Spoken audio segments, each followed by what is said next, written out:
Hey everybody, Mike Bloom here with some coverage of the 2016 Tony Awards. It's so weird to introduce a podcast like this when it's sort of like RHAP adjacent, not necessarily associated with it. So there's no pre-existing language to go with it. But here we are. I'm super pumped because we're talking about theater, and I'm even more pumped because I'm talking about theater with a person that I love so much, someone that I just recorded some coverage of the MTV Challenge with, which is sort of like the big histrionic theatrics of MTV. It's Ali Lasher. Ali, how you doing tonight? I'm doing awesome. I'm so excited to be going rogue here with you to talk about what I think is like a super historic award show, not only because of, we'll get to it, you know what I'm talking about. The elephant in the room. But the viewership was high. I just think the energy was higher than last year. Like, this is going to be a great show to be talking about. So I'm super excited to be doing this. Yes, I'm for dressed for it. Those of you,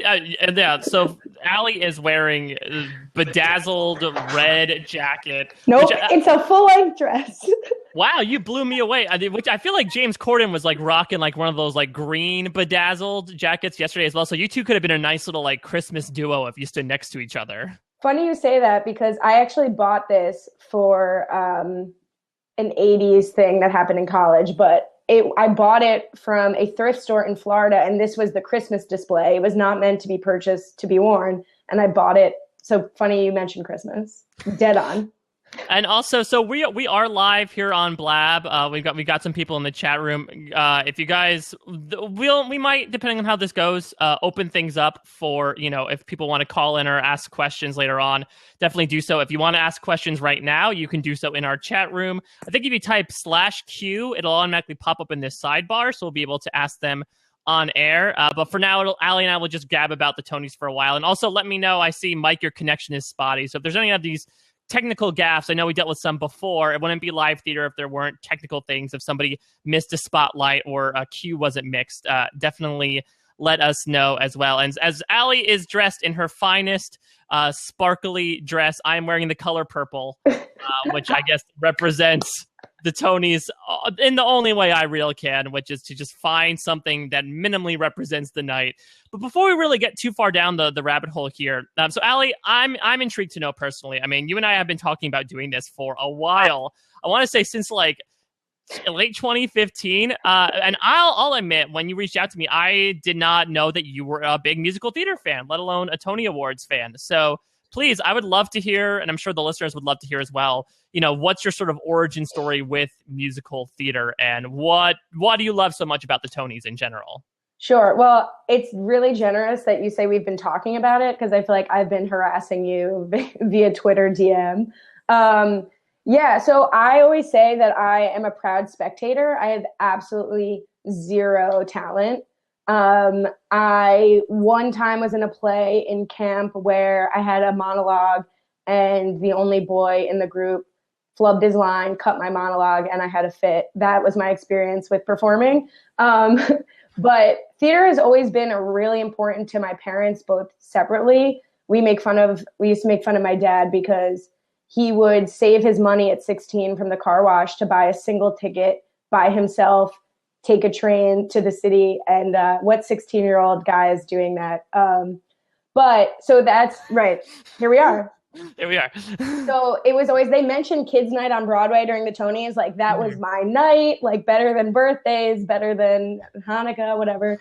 And I just feel really fortunate that seeing theater has been like a priority for both of my parents, and now it's a priority for me. So it's really just trying to see as much as I can, listening to as much as I can. No formal training, no schooling about it, nothing. You did not attend the School of Rock? I did not attend the School of Rock at all. I did attend the show, but I did not attend the actual school. That's tangential. You got like an honorary degree from the School of Rock. Well, we'll see after this podcast what you guys think. Yeah, we'll see if you're in the band or not. Oh, but I want to know, you have like some more legitimate expertise. Well, yeah, I guess so. So I've sort of always been a musical theater fan. I want to say since I was like 8 years old. It was interesting. My parents always used to see shows when they grew up, but they never really got me into theater until like I expressed interest in it, and they were like, "Oh, okay, if you like this, here's like a bunch of CDs to listen to." But I yeah, actually didn't end up seeing my first Broadway show until I was like 13, 14. It was Elton John and Tim Rice's Aida from 2001, classic.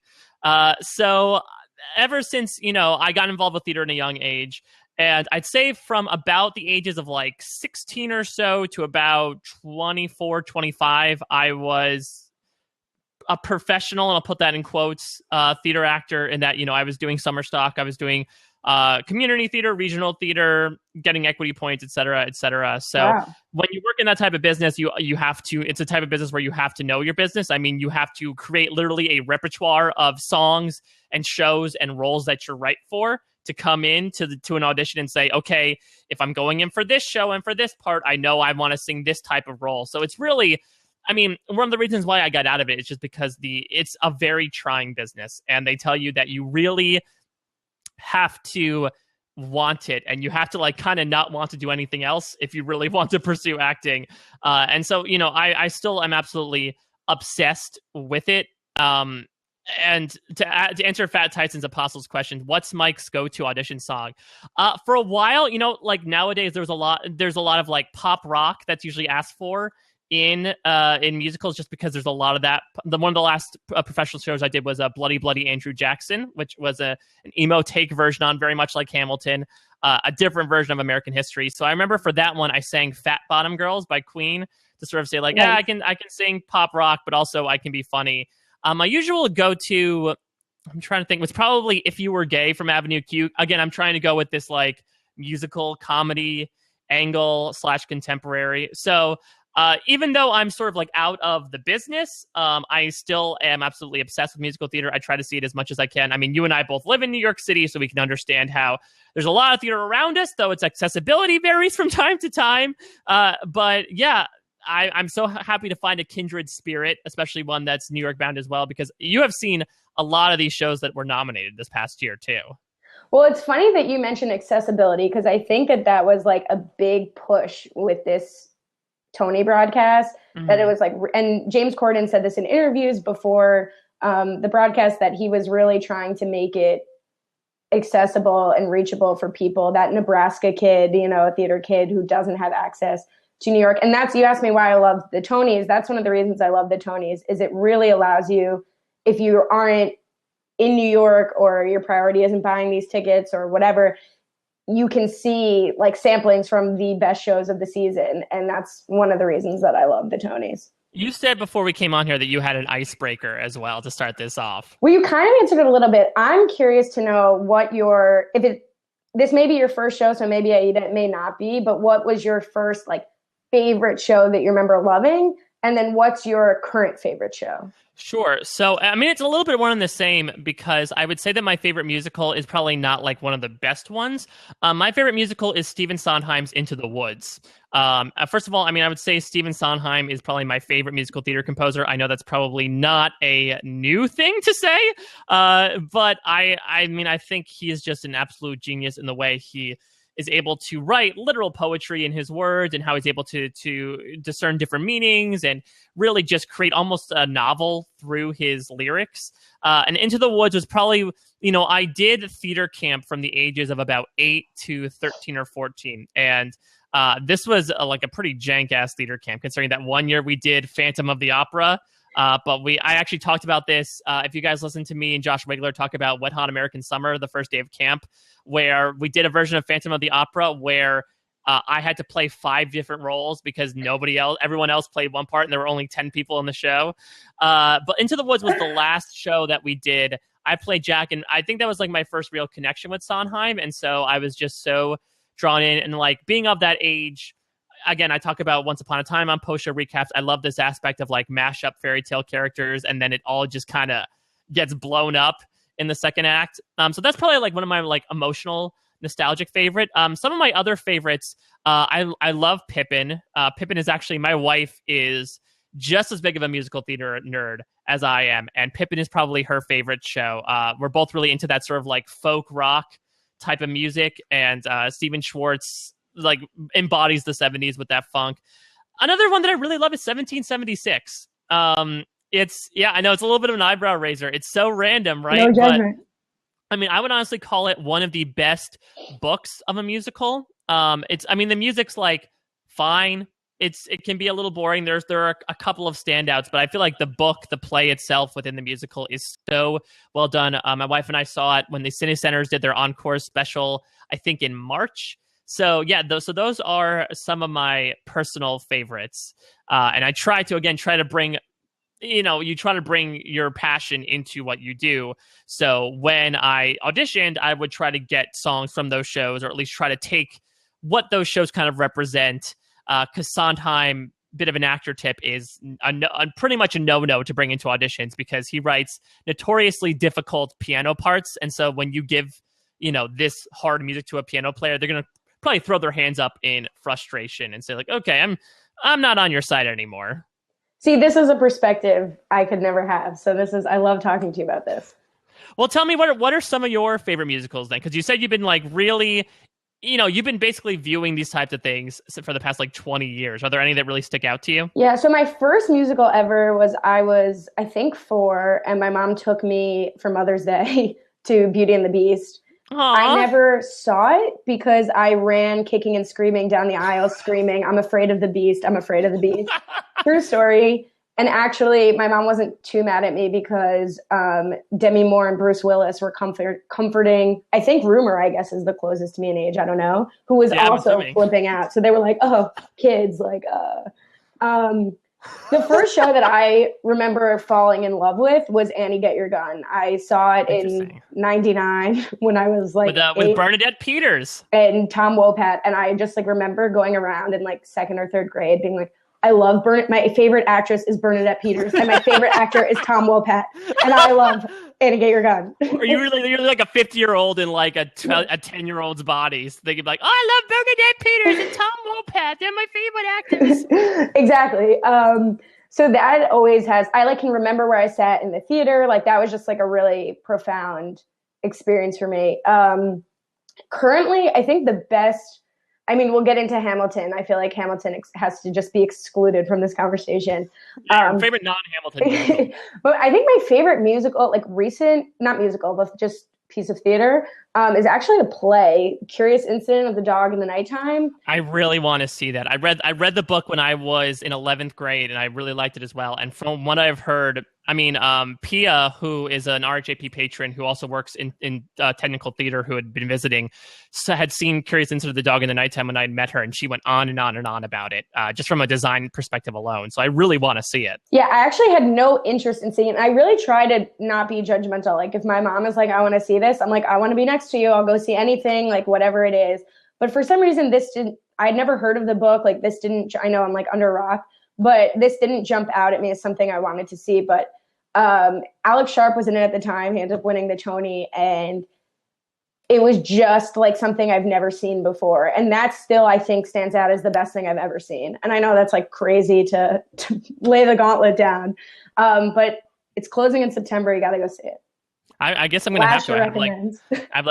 He has the Lasher stamp of approval. No, it's totally fine. I think, honestly, the revival of Pippin, I'll mention that show again, that closed a couple of years ago, might have been one of the best things that I had seen. It was just a head-to-toe show of acrobats and juggling and musical theater and dogs, and just like it was this amalgam of like amazing. I was consistently blown away. So no judgment cast whatsoever. I want to talk a little bit to the Tonys at hand, specifically this year's ceremony. Now, obviously, the incident in Orlando had happened the morning before, and obviously the musical theater community was not the only one that was impacted by it, but I feel like there is a large association between that orientation and musical theater as well. So I wouldn't call it convenient, but it was interesting that like this incident happened to happen the morning of.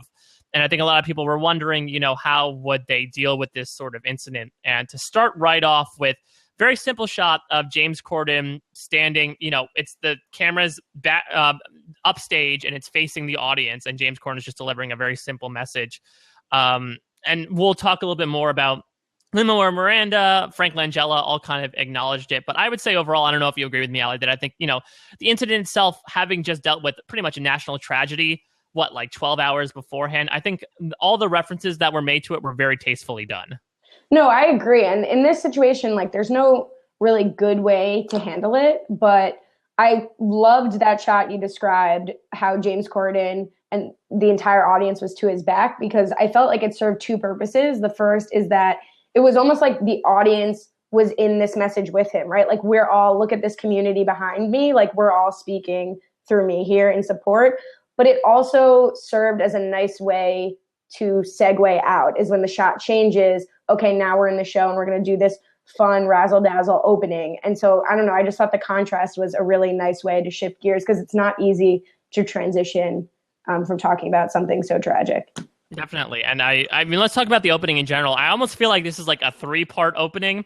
Sometimes, they do songs, big song and dance numbers. Sometimes they just do very simple things. You have your variants between Neil Patrick Harris doing the big opening number from 2013, and then you have 2014 where Hugh Jackman was literally just hopping around. Yep, just hopping onto stage. So this was almost in 3 parts. So we had this sort of acknowledgement of the Orlando incident, like I had spoken about just previously. Then we have the Hamilton-esque opening, and then we have James Corden's actual song and dance. So overall, I guess if you could bunch, I don't know if you want to dissect them, each of the 3 pieces, or if you want to talk about it collectively.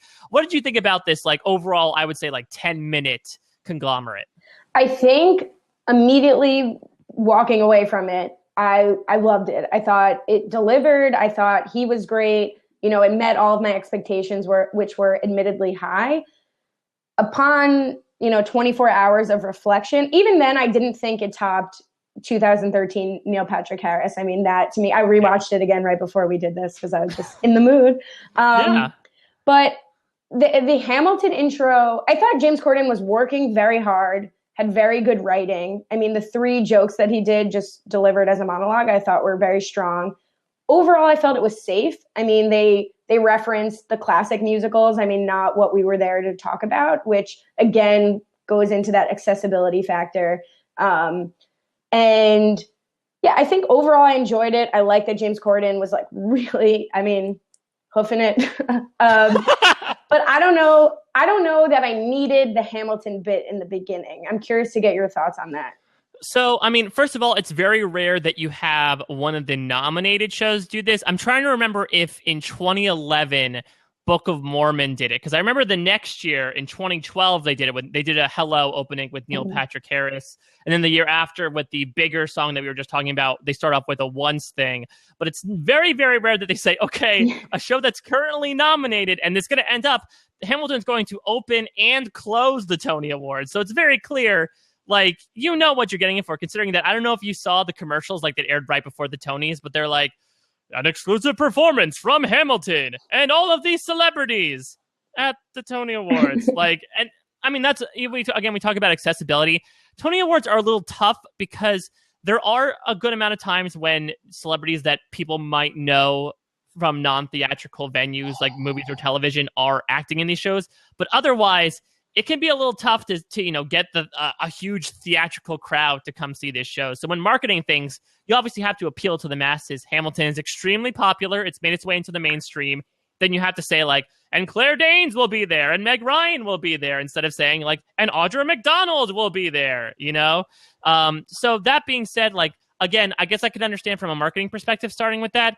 I agree. I actually thought I watched it a second time as well right before we recorded, and I listening back to the lyrics, I thought they were pretty smart, but I don't know if it was necessary. Again, especially since I did actually a Hamilton themed podcast this past week on the podcast 32 Fans and 32 Days, where we ranked all the Hamilton songs. So if you're into Hamilton, I highly encourage you to listen to that. Had a lot of fun. But what I talked about was how I felt the opening song, Alexander Hamilton, has received a lot of saturation in the media today. There's been so many, anytime there's a Hamilton parody, you're pretty much 80% guaranteed it's going to be a parody of that song. So when we trod that song out again, at least from my perspective, I said, okay, I don't need to necessarily. There are 47 other songs in Hamilton. I did not necessarily need to hear this song tonight.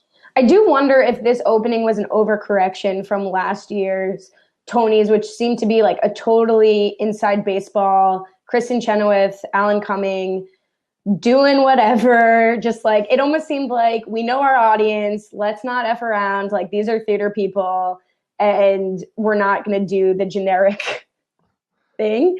I actually liked that season, that broadcast more than most people, but I like the return to form. I think we're only referencing Neil Patrick Harris and Hugh Jackman. We're kind of skipping over 2015, but yeah, I mean, 2015, I think you definitely liked it more than I did. I just think, I mean, I'll spoil my thoughts for this broadcast overall, and I'd say I think this is one of the strongest in years. I think award shows just hold a tough time of like holding your attention for a full 3 hours. I know, like I was talking to Zach Vossler, good friend of RHAP, and he was saying like he had felt bored in the middle hour, but I personally felt like between the speeches and the performances, my attention was held for those 3 hours. You definitely like the Chenoweth Cumming combo more than I did. I said more than most. I didn't say I loved it. Yeah, exactly. It's like a C to a C plus in terms of a grading scale. I mean, I think they're like fine on their own. It was one of these weird like James Franco Anne Hathaway combos where like the sum of its parts is greater than the whole. I guess if that makes sense. Like they're fine as individuals, but I felt like they had chemistry. There were really awful things like when she had to dress up like E.T. to introduce Fun Home. Like that was just and maybe it's because I'm imagining Corden had some sort of, maybe he was in the writer's room at some point during this to sort of write the bits that he was doing. But I would say overall, if we want to segue into James Corden overall as a host, I greatly enjoyed him, and I especially enjoyed the running bits that he had throughout the broadcast. You left. I don't know how Blab works. Anyone out there? Kristen Chenoweth took me away. We're back now. Just in time to hear your thoughts about James Corden. Yeah, I loved him. I do think there was like maybe one 15-minute segment that went a little slow for me, and that might just be my feelings about Spring Awakening. It was like kind of before and after that, which controversial opinion maybe. I thought he was great. I do think he was maybe underutilized a bit, and I wouldn't want it to have been longer. But I do think that there was like a big gap in the beginning where when he came back out, I was like, oh, I kind of forgot there was a host. Yeah, I would agree with that. It's weird because that happens sometimes. I mean, sometimes I feel like that with like the Emmys. I think I remember like Andy Samberg, for example, this past year, like he disappeared for a good portion of time. You have to wonder how much change on the floor as well. And I feel like it's almost become a tendency in award shows these days to like have hosts only make a modicum of appearances. When he did, though, I think he was great. I mean, we can talk about some of the bits he did now. I mean, the Law and Order stuff, I thought killed. And I think it's fantastic because it's sort of like an inside baseball type of thing, as you were talking about before, to kind of talk about how every actor kind of gets their stripes by doing Law and Order a little bit, whether it's a TV actor or a theater actor as well.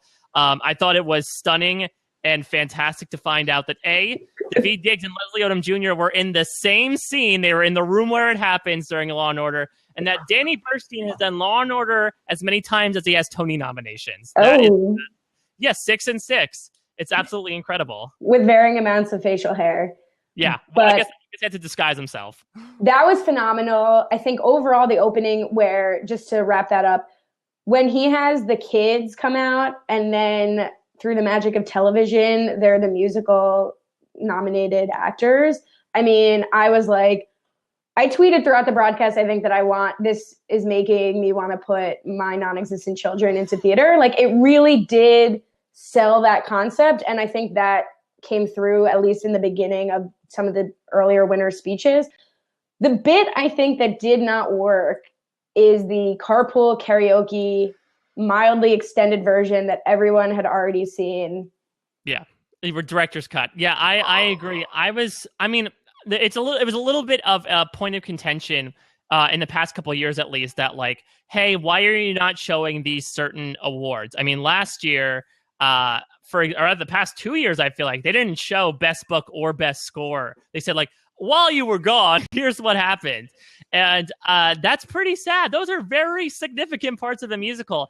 And so once again, I have to be like, okay, they didn't show best book of a musical. They didn't show best choreography to like do that and then say, no, but we're going to show the extended 6 minutes of a YouTube video that's already been shown. That was definitely a questionable choice. I agree. I know they made like a couple of differences, but again, in the YouTube era, honestly, who had not seen that video at that point and said like, oh, wow, this is completely new to me. Maybe again, it was CBS synergy, but I did not see a reason behind it. No, totally agree. I thought it was genius marketing at first, and it made me resent the whole concept of the video once I had to watch it again, which was like the third or fourth time I'd seen it because I definitely rewatched it already on YouTube. Yeah, very, very true. I'm just going back briefly to just close up the opening number. Okay. I mean, it was one of those things to me that was like more fun than funny. I know that term is thrown around a lot on like some SNL podcasts, for example.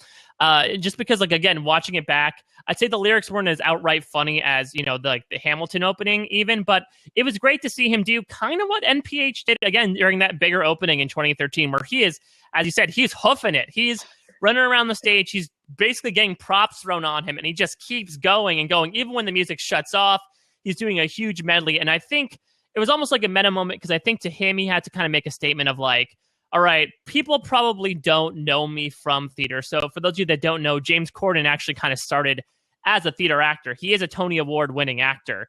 And he's probably most well known outside of his hosting duties as the guy who played the baker in the Into the Woods movie. So he's always been in the world of theater. So I guess this was a way for him to kind of tell everyone like, okay, I am a big theater fan.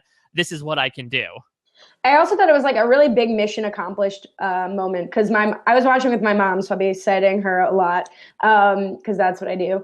She immediately, like in the middle of the opening, like he did not gotten to the 42nd Street part yet. And she was like, oh, I have to watch his show. And I was like, check, CBS, mission accomplished. That's exactly what they wanted. And he delivered. He definitely delivered. Yeah, my wife did the exact same thing. She's like, oh, we should start watching his show. And I'm like, well, I mean, you watch talk shows through YouTube clips these days. That's how we ingest this type of media. But yeah, I agree. It's also interesting because like he definitely is one of the most, and my wife is glaring at me from the bedroom now after I said that thing. Get her on. She'll get on later, perhaps. But what was I going to say? Oh, yeah, I feel like he's one of the most like musical hosts too. I mean, again, for those of you that don't watch his show, he does this carpool karaoke. This is probably his go-to where he's literally just singing in the car. He does these things where like at traffic stops, he'll perform musicals. Like I feel like he's one of the most performative talk show hosts there is. Like I know Colbert's a big musical fan. Jimmy Fallon sings a lot, but this guy sort of like lives and breathes theater. Yeah, no, that definitely came across. I mean, for anyone who is doubting his chops, like you were saying, I mean, he was like, the intro told the story, the chubby guy from Into the Woods, the baker. And then he was really great. I wish we got more from him. Maybe just, I don't know, maybe in place of the carpool karaoke would have been the place to do it. But I did love when they went to his dad in the audience because go ahead. I'm just good. Do you think his statement was like pre-planned at all? Or do you think he said like, I know my dad's going to say something funny and his remark was just that off the cuff? It's definitely high risk to just go to your dad spur of the moment. You know? I would not want to go to my dad in the audience. That would be a bad idea. I mean, I don't know what his dad does, if like theater or comedy is in the blood, if he's also was a comedian or something of that nature, but he killed. I mean, he was at that stage, maybe we were all a little bit at the like running a bit long, huh? Yeah. I mean, this ended up running about like 15 minutes over, which I think, happens. It happens with all award shows, especially those that are like, you can't really budget time for like speeches as much as other award shows try to play people off. I think I heard the music come out maybe once during this broadcast. So I think it was clear that like the producers were like, we'll let them say what they have to say and then we'll go on from there. No, I agree. And if they were played off, it was like they were already kind of wrapping up anyway. I do think last year, didn't they like cut off the Fun Home winners or like they'd run out of time? So I appreciate them going overtime to give the most important awards their due. Yeah, well, especially since, again, I feel like they figured, and again, I'm pretty sure this might have had like the biggest ratings for the Tony Awards in like 15 years. I Mhm. think it might be partly because of Hamilton. So they're probably saying like, hey, if you're here for Hamilton, we are not cutting Hamilton off. No, totally. So should we get into some of these awards? Yeah, so I mean, we don't really need to go in order. I figure we Yeah. can just bump around. Sure. But I want to hear a little bit. Again, I said you have seen. I think we've both seen a good amount of the nominated shows. So we'll get to Hamilton in a bit. But I want to hear a little bit about some of the shows that you have seen that were nominated for big awards, and then I guess from there, if they were musicals, we can talk a little bit about their performances on the Tonys as well. Great.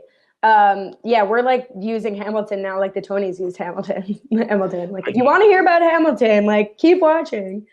I guess just because the first award that went out was The Humans. That's kind of at the forefront of my mind. I saw The Humans because it was another run, kind of like Hamilton, where it had a really successful off-Broadway run that they just dropped on Broadway, and I couldn't get tickets when it was off Broadway. So I definitely wanted to see it.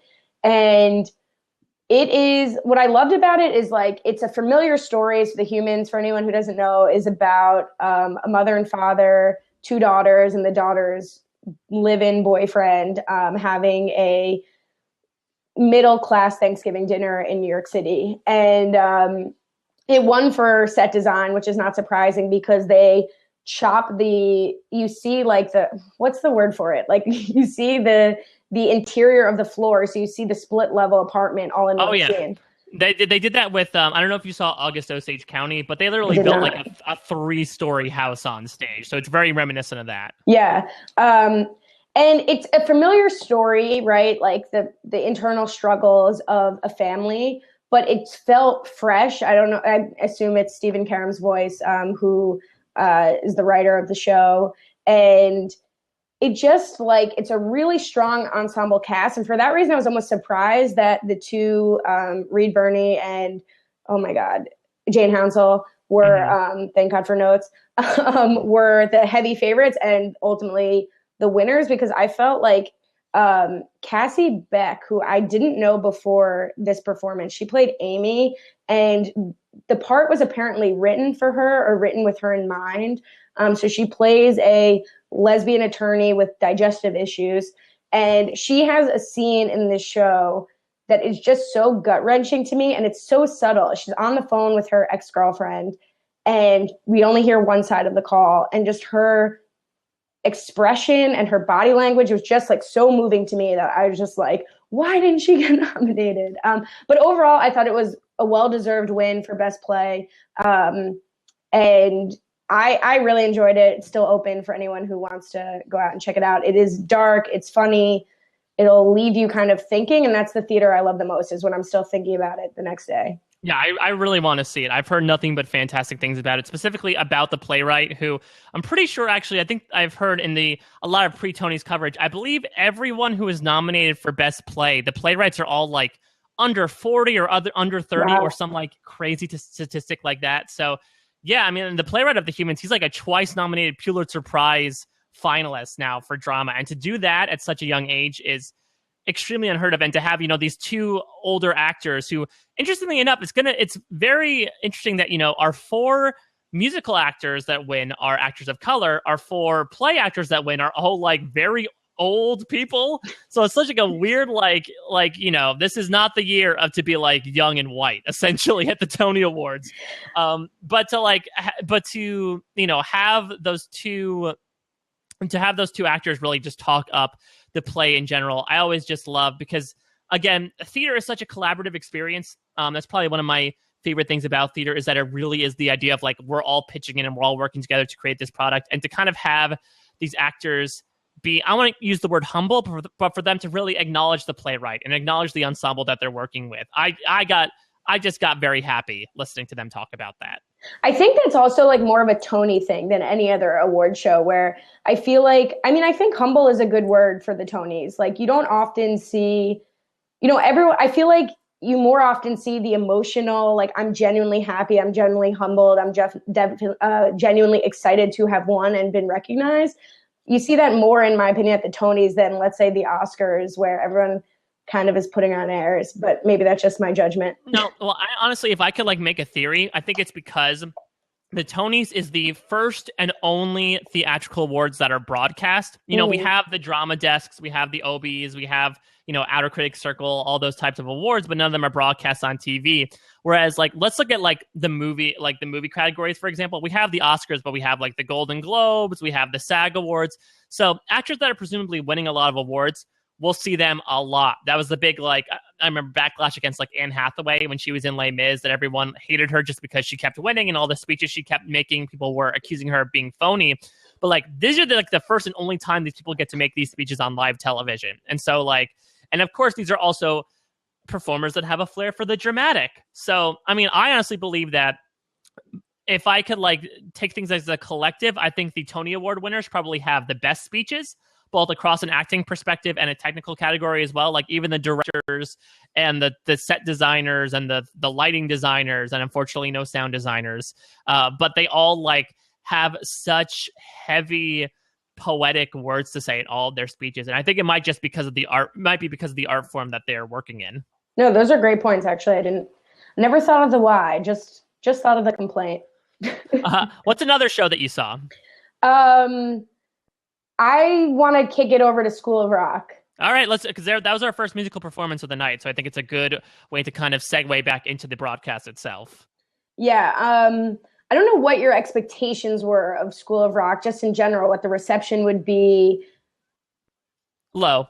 I mean, I think it's unfortunate because I think that of the past 10 years, we have received an inundation of musicals based on movies, and they have varied immensely. I've loved takes on things like Once, but then for every Once, there's some might argue like Shrek the Musical, and so I think it's tough when you look at about 50% of these movie musicals sometimes, and you say like, okay, you only just did this to clearly slap the musical moniker onto it just to bring people in through familiarity and fill those seats. Yeah, I'm actually that's another one I never expected to see. And what happened was my mom got tickets for my brother, his girlfriend, and myself for a Hanukkah present as like what would be the most universally appealing to the 4 different personalities of people with different interests.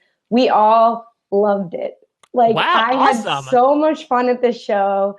I was pulling for Alex Brightman, who's the lead, to win the Tony. I know. Yeah. So you reached out to me like the day after you saw School of Rock, and you're like, I have a hot take for you. I think Alex Brightman should win. So so we saw a little bit of his performance in the one song that School of Rock did, but I would love to hear some more from you about like just in general of, I'm sure these 7 minutes could not really embody what he did over the course of 3 hours. So tell me a little bit more about what you thought about his performance. Well, that's what's interesting. I heard in an interview with him, I think he's off stage for a total of 9 minutes of the show. Wow. And I don't know if in the running time they count the curtain call, which is basically like a live concert. He is like one of the hardest working, besides Lin-Manuel Miranda, if you include writing, like he is one of the hardest working performers, I think, on stage this season. I mean, let's not talk about the 4-hour show going on. But he's working with kids and he's taking them seriously, which I think is I didn't see Matilda. I don't know if you've seen any of the recent shows with child actors. No, I've listened to and kind of seen a little bit of a bootleg of Matilda, so I gleaned a little bit from it. I saw a little bit of A Christmas Story as well, but I know I actually again will refer to that bigger song from Neil Patrick Harris. He was referring to the fact that year there was just a lot of kid stuff coming in. Totally. But and you'll be able to speak more to this. I never understood when people say call someone a generous actor, because I don't act, so I've never worked with anyone generous or not generous.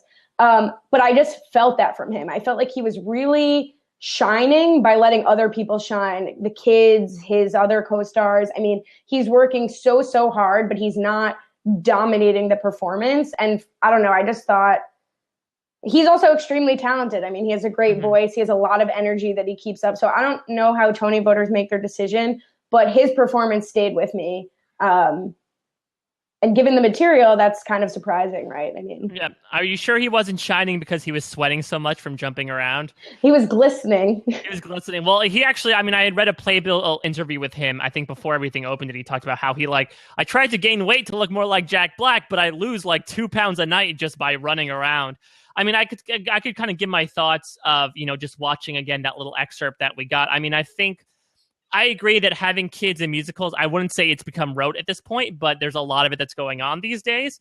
But that being said, the idea of like kids playing their own instruments is something that I was really intrigued by, to really like say like, okay, this kid is actually playing a guitar. This kid is actually playing the drums is pretty cool. And I think sets it off again from like other musicals that have kids in them. I think Alex Brightman, at first, I'm like, all right, this is going to be a Jack Black impression, but he totally bowled me over by the end of that performance. I think, he was jumping around. I think he was making it its own. It's tough. I wouldn't say Jack Black as Dewey is one of the immortal movie roles, but it's still one of those really hard ones where you're like, okay, I don't want to be directly impersonating someone. At the same time, people are going to come in expecting me to be someone.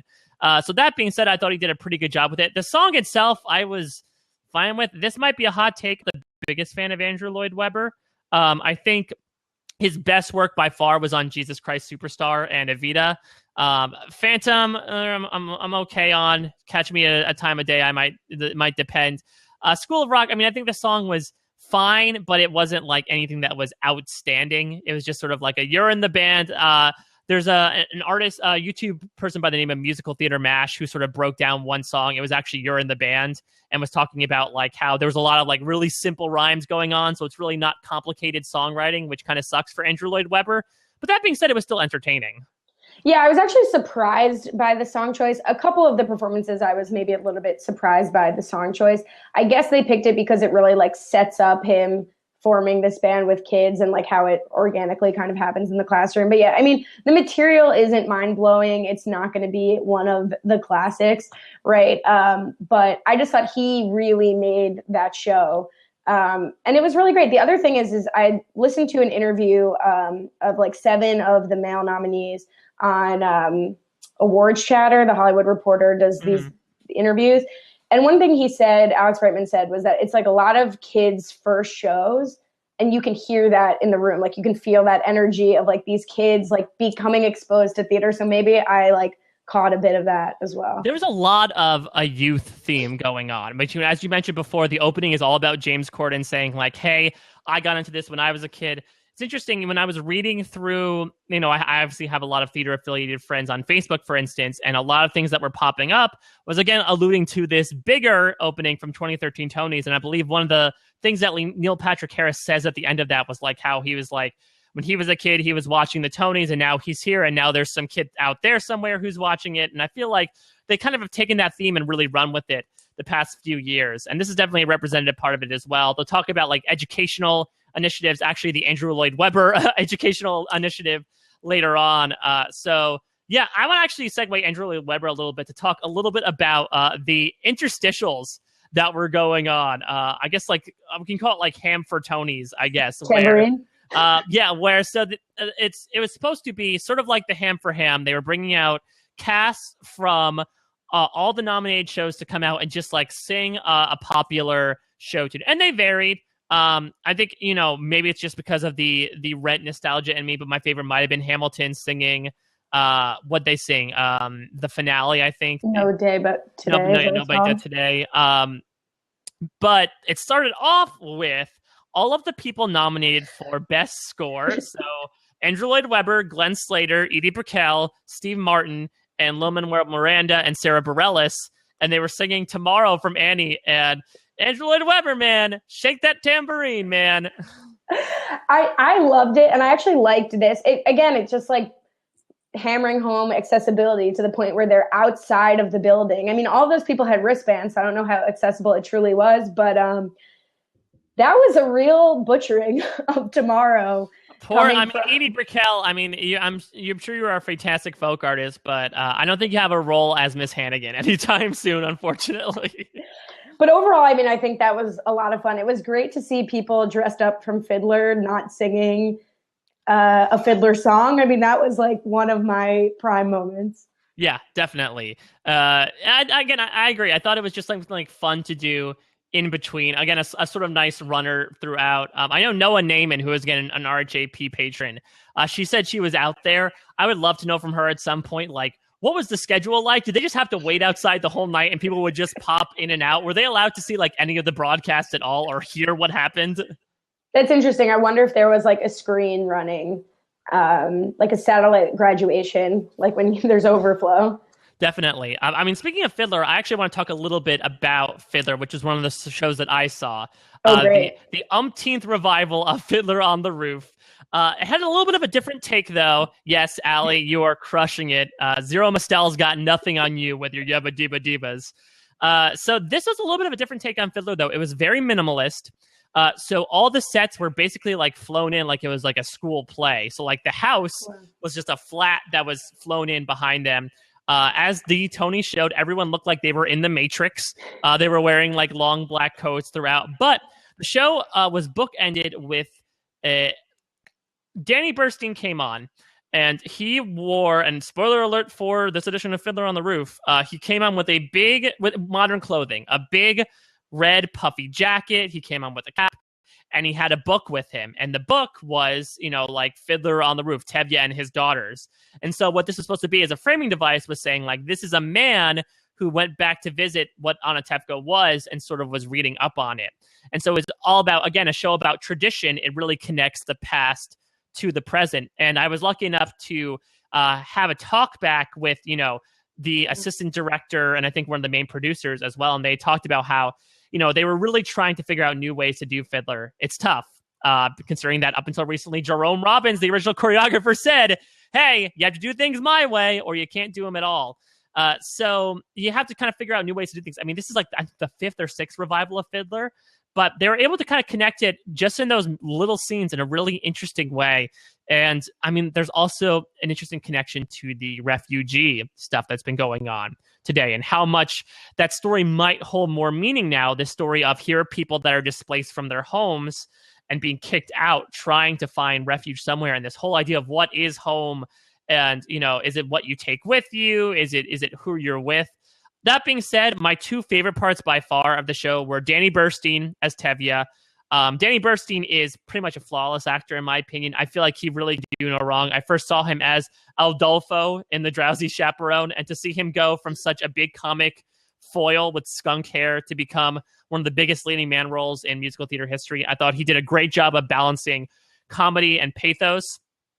And the choreography, I thought, was killer. And I want to know from you if you gleaned the choreography from the performance, because the choreography was done by a new guy, an Israeli choreographer, actually. And he really brought a lot of traditional Jewish influences into it, which is a lot of chest thumping and stamping, which is a little more heavy on its feet than Jerome Robbins, who was very, light on his feet. So there was a little bit of a different comparison there where, again, they were doing Fiddler on the Roof a different way that I at least enjoyed. So that's my diatribe. That's my Torah-length version of my take on Fiddler on the Roof. But from your 5-minute glean of it, what did you think about Fiddler? This is bad because I had a very immature approach to this. I have almost no, I mean, if I saw a production of Fiddler on the Roof, I don't remember where, when, who did it, what happened.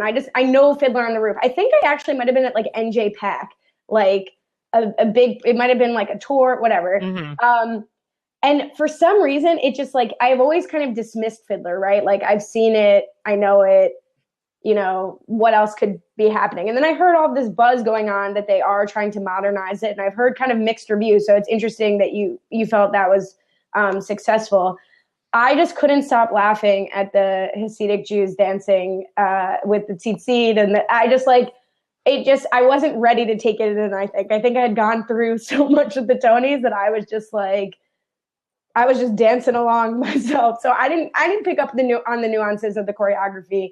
I want to go back now and rewatch it, and I was really interested to hear your Megillah there. Yeah, I mean, I think that it was also an interesting choice as well. I would say that the To Life dance, which I think they actually did on the Thanksgiving Day parade, either past year or the year before, I thought was a lot better in terms of displaying the choreography.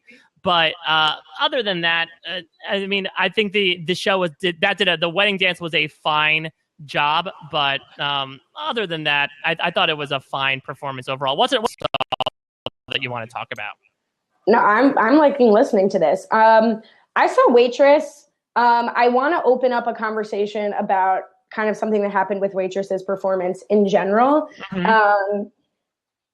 What do you make of the 3 performances that utilize their celebrity connection? So Sarah Bareilles performed as a part of Waitress, which she does not do in the show. And then Gloria Estefan performed with On Your Feet, which she does not do in the show.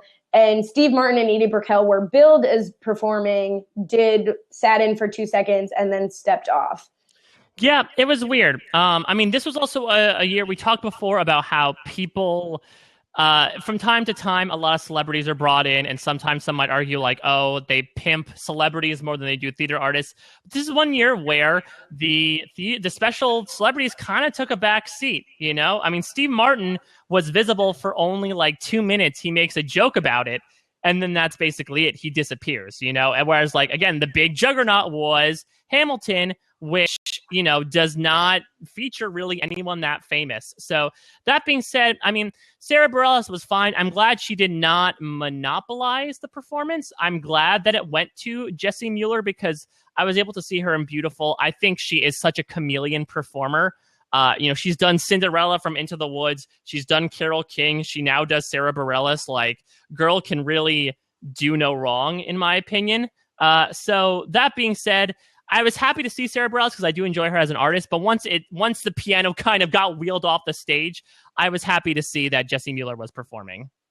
That's one thing is I thought it kind of cast a little bit of a shadow where people felt like Jessie Mueller was needing to do a Sarah Bareilles impression, whereas she's kind of, unlike Beautiful, we're seeing her own voice. Like, I know Jessie Mueller said that Sarah Bareilles was willing to adapt the keys for her where she was most comfortable and was like willing to work with her.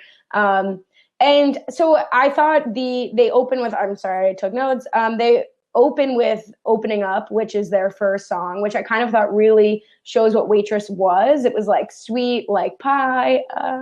And then they do one of the more heart-wrenching numbers, She Used to Be Mine, which Sarah Bareilles kind of sings the transition. I almost wish they did something more like She Loves Me, where they showed 3 different scenes, out of order, but 3 different scenes that really showcased each performer. And I think one thing that was lost is Christopher Fitzgerald does I don't want to say show saving because Waitress, I enjoyed Waitress, but it was like it awakens you when he comes on and he sings like Never Ever Getting Rid of Me. He slays. And I think Christopher Fitzgerald in general is a really memorable performer. He's not the most the original Bach from Wicked, I believe. So when he walked in, I was like, oh, that's Bach and Igor from Young Frankenstein. Oh, yeah, I forgot he was Igor from Young Frankenstein. And I was with my mom, and she was like, how do you remember that? Because I wrote down the years when it was. It was like 2003 and 2007. And I was like, because I remember his face and I will just remember him for the rest of my life, I'll add Waitress now to it from his memorable bits.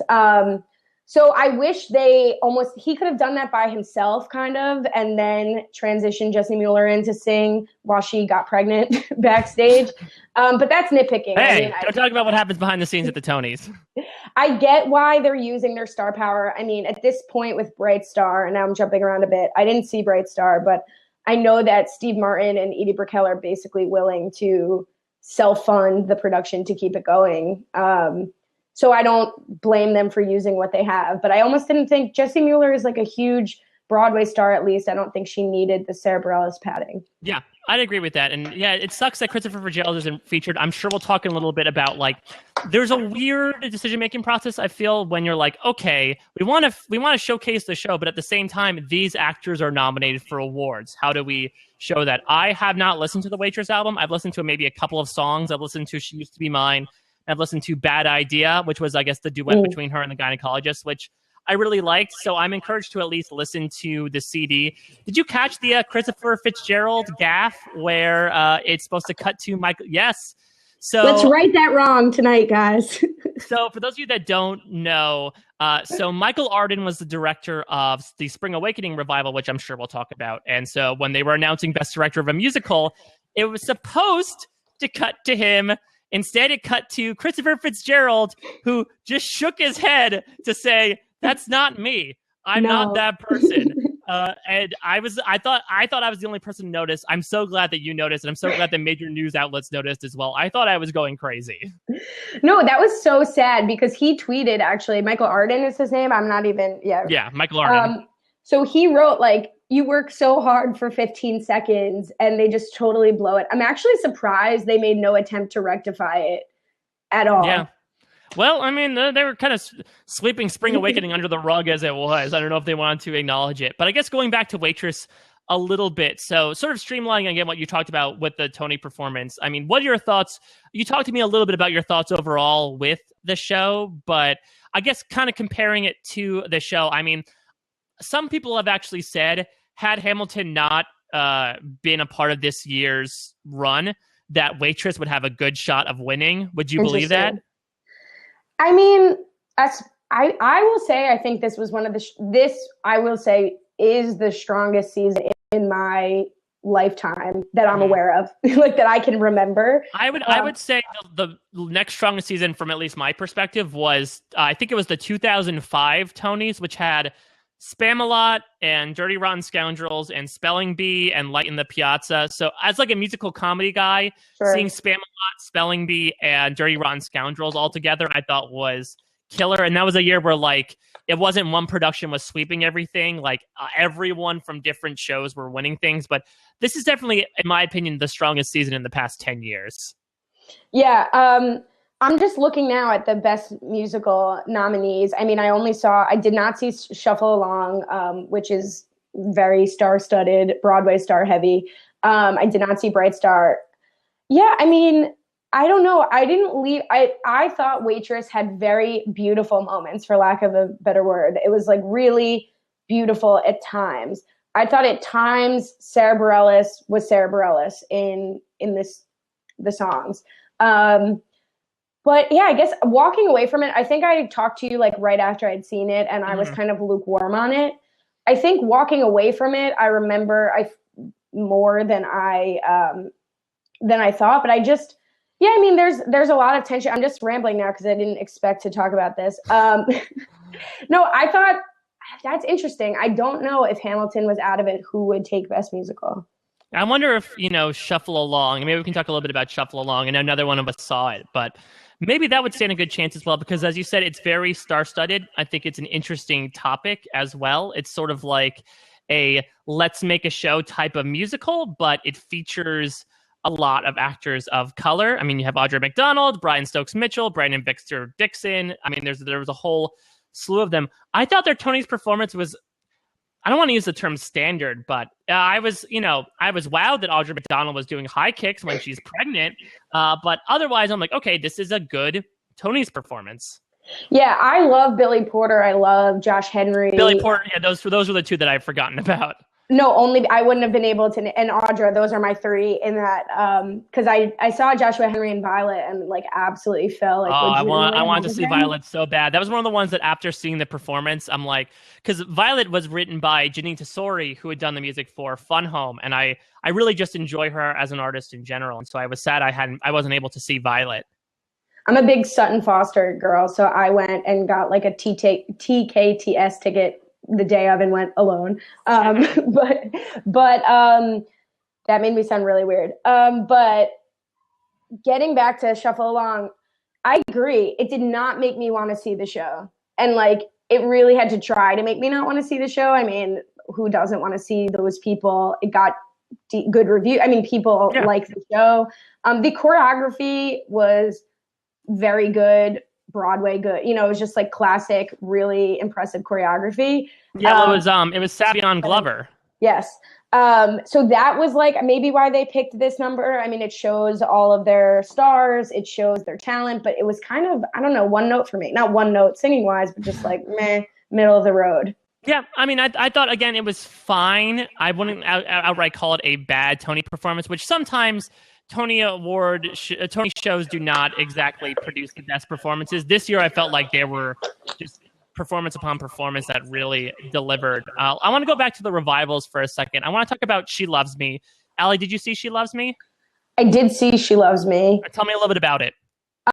She Loves Me is like the classic Broadway musical of the season. I feel like it's kind of the antithesis of Hamilton. I mean, as I had seen Hamilton, and when I was watching She Loves Me, I was thinking it is absolutely incredible that both of these shows have an audience and are on Broadway in the same season and are both bringing different things and both completely enjoyable and entertaining. That was kind of my overwhelming feeling. I mean, it stars Laura Benanti, who I'm a huge, huge fan of, Zachary Levi, like the jeans. Levi, who had a less than stellar run in First Date a couple summers ago. Yeah.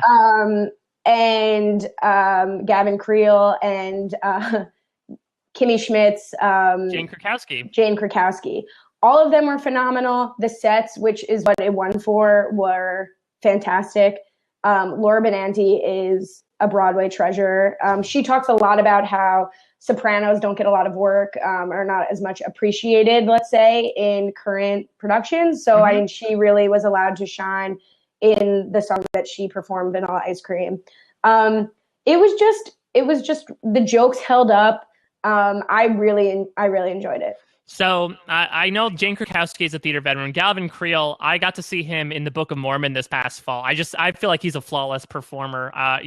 He's from Thoroughly Modern Millie, Hair. He's such a good voice. Zachary Levi, I'm interested by because I did enjoy him. When I heard him sing for the first time in the movie Tangled.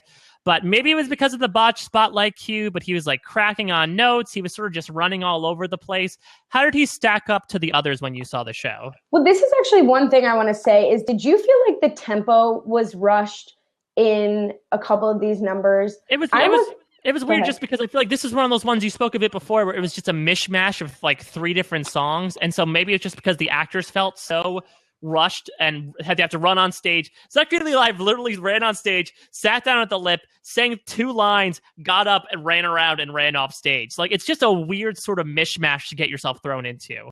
It was also interesting because it's closing in early July. So it's not like they're trying to sell the tickets or sell the show. It's almost like they were, like you said, they're nominated. So we're going to show you the 3 nominated performers.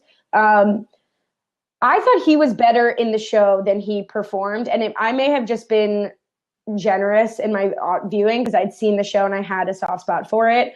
I felt like the tempo, especially of Vanilla Ice Cream, was like actually rushed so that they would have time. And I also felt that Hamilton. Well, I actually felt that way for Hamilton too, but I don't have a musical background, so maybe I'm wrong. But I just felt like a couple of the tempos were pushed at some of these performances. Yeah, I mean, I don't know She Loves Me terribly, to be honest. I've sang Tonight at 8 before. It was in my repertoire, so I know that much. So I wasn't sure if the tempos were that rushed. That being said, Jane Krakowski, I feel like, is always a treasure. My wife had said, like, she kind of feels bad for her because both in the Emmys and the Tonys, it seems like she's like the Susan Lucci where she's perennially nominated but is never going to win. I thought, again, her and Audra with those high kicks, I mean, to have her, I'd heard about what she did in the show, and it was sort of on display there where she puts her leg on Gavin Creel's shoulder. She's going into a split, and he's dragging her across the stage. So, again, what a physical specimen is Jane Krakowski. The one thing I will say in terms of, I wasn't considering so much when I was watching Zachary Levi as much as I was the 2 women, so Laura Benanti and Jane Krakowski. I don't know that I felt they were a great musical fit, and they sing a duet together that was for me, was a little bit off-putting just because I think they're both very talented, but I don't have the musical knowledge to explain why I felt that way. But I just didn't feel like they were on. So I was always kind of comparing Jane Krakowski to Laura Benanti, which is probably not fair because they're very, very different performers, although both talented and both comedic in different ways. Was there... now I realized what I was trying to say. Did you catch the Unbreakable Kimmy Schmidt commercials that were going on in between the Tonys? Speaking of Jane Krakowski. 6'4", no agent. Oh my God. Well, first of all, I don't think we've actually gotten your thoughts like on air about Kimmy Schmidt. Are you a fan of the show? Big fan. Haven't finished the Awesome. second season. I'm Uh, literally like eking it out. Like you're trying to like squeeze, like it's squeezing out as much toothpaste as you can. You're like, oh, there's still a little bit more in there. I mean, it's fantastic. Titus Burgess is one of the best parts of that show, and I love how they were able to get it in there in some way, shape, or form. Though I'm assuming you have gotten to the point in spoiler alert for Kimmy Schmidt season 2 where Titus pulls out all of the old school Broadway songs. I don't think I've gotten there. It's like episode 5. Yeah, I definitely haven't gotten. I Oh was my god! eking it out. Like, All right, let me know when you get to that. It's fantastic. There's also he also improvises a song for a Trident commercial, which is hysterical. So I highly recommend it. It was nice to see that. Also, speaking of commercials, did you get to see the trailer for? I'm gonna butcher this name, like Mona. I did written or music by Lin-Manuel Miranda partly. I am excited to see that movie only because of that. I feel like I wouldn't see that movie normally, and I feel like a lot of people are going to be with me on that. Probably. It'll be interesting. I don't know exactly, and again, maybe some more Disney knowledgeable fans could talk to us about like whether I don't know if it's an outright Disney musical of yore or even in the Frozen variety, or whether it's just like they're writing the music that happens to play as it's happening. But sounds like a cool show. But let's get back to the action at hand here. Let's talk a little bit about Bright Star. Neither one of us saw it, but outside of Steve Martin and Edie Brickell's 30-second appearance, what did you think about that performance overall? One thing I just want to note, Beth Austin just said that Idina Menzel let it go at the Oscars and they upped her tempo. So and they also got her name wrong. So it's possible I'm not as crazy as John Travolta.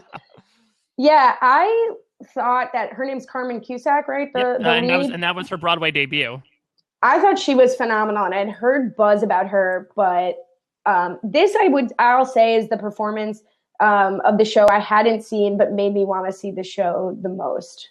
Yeah, what do you think? I mean, I've heard in general like okay things about it. I heard if you're into bluegrass, which is the style of music that the show is created off of, you're gonna love the music. I heard the show itself was a little formulaic.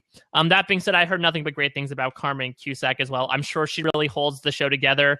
I really did enjoy her performance, though it was one of those like weird Tony performances where like you see people in select spots on the stage and you're like, okay, I guess these are leading characters, but I have no idea who they are, so I guess they have to be significant somehow. But it was simple to just have her give this like what I'm assuming is an act 2 big 11 o'clock number, big emotional rousing song while everyone's gathered around the porch. So it was definitely, again, enjoyable. I actually do think that's their opener. I want to say really? I looked because I had the same feeling as you. I was like, where does this fall in? Because she's kind of introducing, like, you know, I have a great story to tell, whatever. If you knew my story, you'd have a good story to tell 1,000 times. I want to say it was the opener, but I do agree with the random ensemble standing around or leads, who knows. My brother's girlfriend texted me, I feel really bad for the people who just came all the way here just to stand on stage. Yeah, and do absolutely nothing. I don't know if you saw this last year, but they actually did like a little behind the scenes featurette of like what happens to ensemble members who perform at the Tonys, because if you're not nominated, you don't have a seat in the theater. And so there are like little holding rooms, but pretty much you have to like, once you perform, unless you're Hamilton and you're performing at the end, you pretty much have to like go back to your theater and just kind of sit there and watch the Tonys because there's no room at that inn. Well, I think Leslie Odom Jr., when he accepted, made some comment like, I don't know where to look. I know you're in some room somewhere. Yeah. So he was most likely referring to that, hopefully to no like hostage situations going on. Let's get to the performances of what will end up being the winners for Best Revival and Best Musical. Let's start with The Color Purple. Allie's going to church. She's dead. She can go to church as much as a Jewish girl can go to church as she can. Allie, did you see The Color Purple? Thank God. I saw The Color Purple, and I so believe in the show and in this performance. And I hear that I may not have felt that way had I seen prior productions. This was my first exposure at all to The Color Purple, to the point where I did not know what the show was about. Well, it's interesting that like they gave this like weird speech and I think when they were announcing Best Revival, the award, and they were saying like, and these actors from a new generation were given the ability to play classic roles when you have like Spring Awakening and The Color Purple, which were both produced like 10 years ago. Like these are not classic shows. What did you make of our girl? Cynthia Erivo. I mean, she's slated. I think one of my friends said this might be arguably one of the best Tony Awards performances ever. And I mean, I think the word that had gone around before this broadcast was just that she's flawless, and she proved it again. I mean, this is a woman who, yes, it's her Broadway debut, but she played the role on the West End. I haven't seen the show, unfortunately, but I can only imagine the acting chops that she brings to it as well. So, considering how much she seems to really embody the character, it seems like many people compare it to going to church. They really do. The experience. I don't know if you experienced this in the theater where like people are like giving standing ovations in the middle of the song. People are hooting and hollering and like yelling things out just because they're moved to such spirits from watching everything going on with this show. But it sounds like such an amazing theater going experience. Yeah, I walked out of that show, I'll say, I don't think I've ever felt the way that I felt at the end of any other production. You know, Interesting. It was bizarre. It was like everyone, no matter your age, race, whatever else you could tell about a person. I mean, I was looking around the audience at the end, and people were sobbing. I mean, I was crying because it wasn't a sad ending. You just feel like this emotion is just pouring out of you. I mean, I will see, God willing, any performance that Cynthia Erivo is in for the rest of my life, because she was just, I really feel like she captured that in just a little snippet for the world to see. Very, very well-deserved Tony. I mean, there was no doubt in my mind that she was going to get it. And this is one of those rare times where, because LaShawne's won it for Celia as well back in 2005, I think it was. So this is one of the only times I believe that like the same role won multiple Tonys in its iterations. That's really interesting. Yeah, I really know nothing about The Color Purple. I know one thing, we got a comment about Jennifer Hudson. So I want to talk to you about this. So Jennifer Hudson opened in the show. Mm-hmm. I was a little underwhelmed by her performance. I think she may have been having an off day. She was still phenomenal, but I think my expectations were just through the roof. I mean, she's an Oscar winner. Yeah, your expectations should have been set at that level. Yeah. But I think so she's since been replaced by Heather Headley. Yep, who I saw in Aida. Full circle. Oh my God. I want to know from you, are you surprised that Jennifer Hudson didn't come back for the Tonys, or they're trying to push Heather Headley? I mean, she was very, very good at the Tonys. Yeah, I mean, I think it might depend. It might be a behind the scenes thing of like Jennifer Hudson's schedule. Maybe she'll have to go do a tour or shoot a movie or something, so she wouldn't be readily available. I also don't know like how things left it. I know there was a little bit of an interesting sort of, I wouldn't say conflict, but a little bit of a scandal when like the nominations came out and Jennifer Hudson didn't get one, and she sort of like tweeted that she was a little sour about it, which like, girl, it's like your first Broadway. It's your Broadway debut. Not everyone's going to get, even though Carmen Cusack and Cynthia Erivo and all these Hamilton people are getting nominations, you don't usually get one on your Broadway debut. So that being said, like, I guess she might have been a big draw, yeah, if she returned, but something tells me that there was something going on behind the scenes with her schedule that didn't allow her to come back. Yeah, I mean, I also think and this is a great opportunity for these shows to sell themselves. I mean, The Color Purple's still open.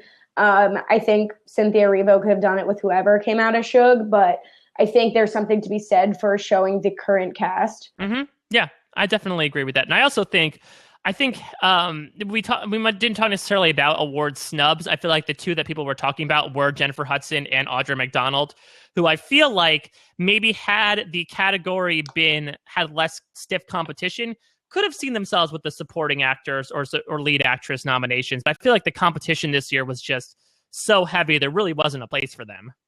Can we talk for a second about the difference between featured and lead actress, specifically when it comes to Philippa Sue and Renee? Elise Goldsberry. Thank you. Now, I feel like you've gone deeper into Hamilton than I have since we both saw the show. That sounds like we saw it together. You were sitting next to me, grabbing my arm the whole time. But I just was almost surprised. I know. Anyway, I'll leave it to you to answer about what kind of qualifies someone to be feature versus supporting lead. Yeah, I think it's I think it's more black and white than it is with the Emmys. I know that that's a big that was a big point of contention to the point of where they've changed rules in the Emmys the past few years to be like, this is what constitutes a guest role as opposed to someone who has appeared in 7 episodes. So I think, I think with theater, even though something like Hamilton is an ensemble piece, I think it depends on like how integral they are to the story. I mean, looking at the characters of Eliza and Angelica, I would say that Angelica might have the more well-known songs and might have the more, I guess I would say like sympathetic character. But that being said, I feel like especially in Act 2, once Angelica goes, Eliza's involved in so much more of the show than Angelica is. So it could definitely constitute it. There might be something political there as well. They could say, oh, well, we might guarantee a better spot of having Philippa and Renee win if we separate them as opposed to making them run together. The boys, they really couldn't do that for because you had 5 guys nominated. Any way you sliced it, only 2 guys maybe at most were getting that award. I would say that I think there's a little more of a division with Renee and Philippa than you might think at first. It's when you get into, more ensemble-based shows when people are like, like Godspell, for instance. Outside of Jesus, it's really tough to pick someone for a lead actor. So everyone else is going to be supporting.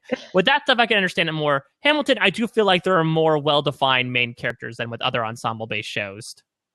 That's fair. And I think the lead actress in a musical, I mean, poor Philippa Sue, because I think that was one of the most competitive categories this season. Yeah, I mean, it was a crazy. I mean, you have Cynthia Erivo, you have Carmen Cusack, you have Jesse Mueller, you have Lauren Benanti, and you have Philippa. I mean, it was any one of those 5 could honestly win, and I think any of us would be happy with it. I realized in talking about The Color Purple, we did skip over Spring Awakening. Speaking of the song of Purple Summer. I mean, Spring Awakening, it closed back in the fall. I know it held a Kickstarter to raise money to get a performance back because they had to basically bring everyone back together. The concept behind this revival of Spring Awakening was that it was done by a theater called Deaf West Theater, and it was done by both hearing and and deaf actors. Did you enjoy the performance overall? Did you see Spring Awakening back when it was here in the fall? So I've actually never seen Spring Awakening on interesting. Broadway. Have you? I saw it. Yes, I saw it right before I went to college, actually. So near original cast, and I loved it. That was one of my like go-to blast in the car shows when I was nearing my end of high school career. I loved it. That being said, I feel like the music kind of stands on its own in that it makes pretty much no sense as compared to the rest of the show. Like you could watch the show and be like, okay, here's this song. What does that mean? Duncan Sheik, you write beautiful music, but I have no idea what the hell you're talking about. So I wasn't able to see the revival. I thought the concept was really interesting. I sort of liked what they did with it. I mean, they did a medley as well, and it wasn't too like out there. I think they wove it well into the show. I would have been interested to see the entire show being done with that. Yeah, people I know who saw it, I mean, said that it was absolutely stunning. I only saw it performed at school, my college, a performance of it. And I just wasn't a huge fan. People told me that maybe it was the production. Other people saw the production. No offense. Great production going on at Northwestern.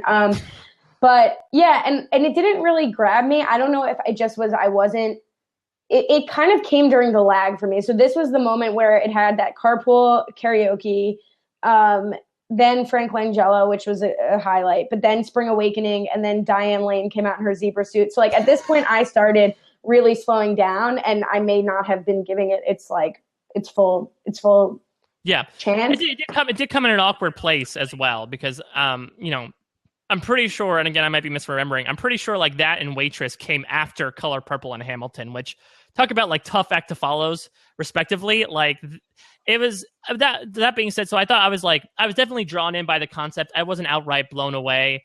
I could understand also that like I think the entire teen angst angle might have been a little overblown as the show kept running on and on and on.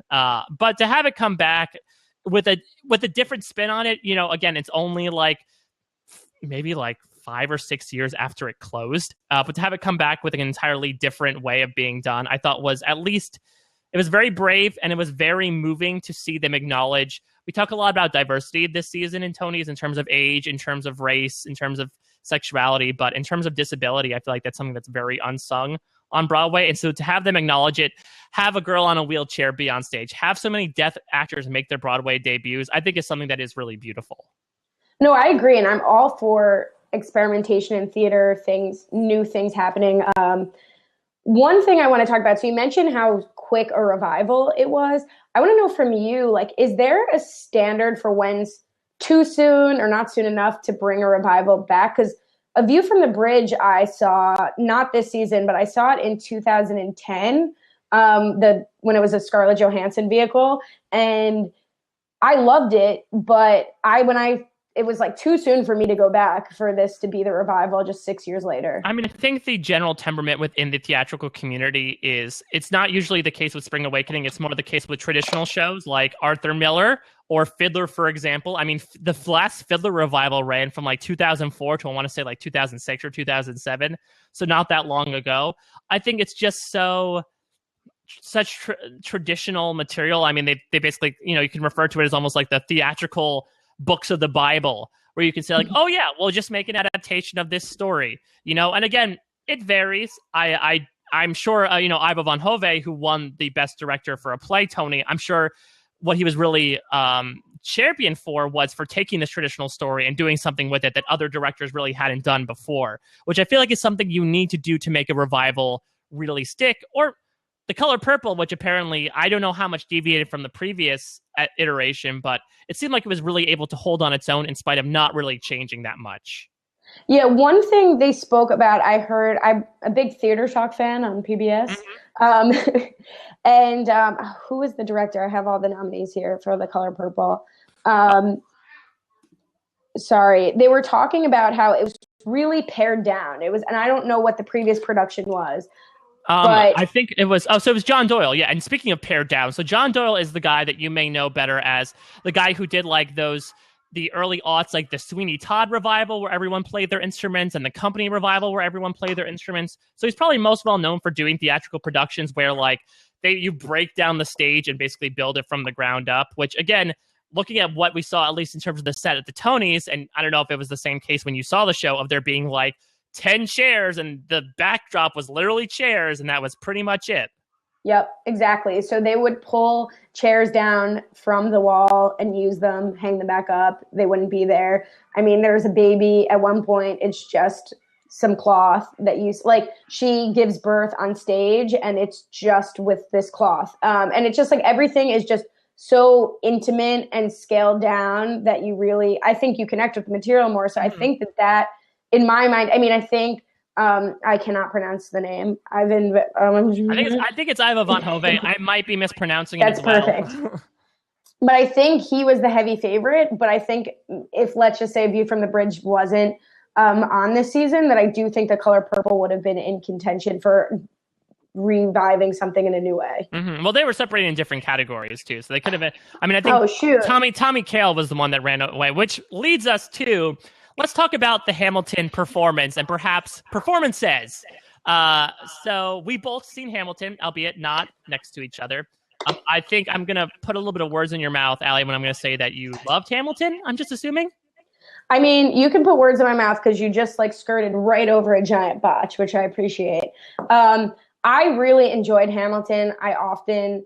For example, I didn't think that Book of Mormon lived up to the hype. I do think that Hamilton really is worth the hype. It's not worth $900 a ticket, but it is worth the hype. So I'm interested, actually, going back to Book of Mormon, because I actually saw Book of Mormon a couple weeks after I saw Hamilton. When you saw Book of Mormon, did you listen to the cast album beforehand? I didn't. I have to give credit to my dad. He called me before I'd heard of Book of Mormon and said, I was at an airport in Chicago, and he said, there's this new show opening from the guys who wrote South Park. It's going to be huge. We got to see it. And I was like, okay, whatever. I don't watch South Park. That's fine. So I saw it kind of amidst the hype, before the hype. I sat behind Questlove. All right. It was a huge, I don't know much going on stage then. But But yeah, no, so I had not listened to the cast album, but the hype train was like all aboard. Yeah, see, that was the thing for me was that I had listened to the cast album so much in the past 5 years that I feel like Interesting. with their humor, it's a lot of support and a lot of surprise. So, like once you find out what Hasadigo Ibowai means, like that's hilarious.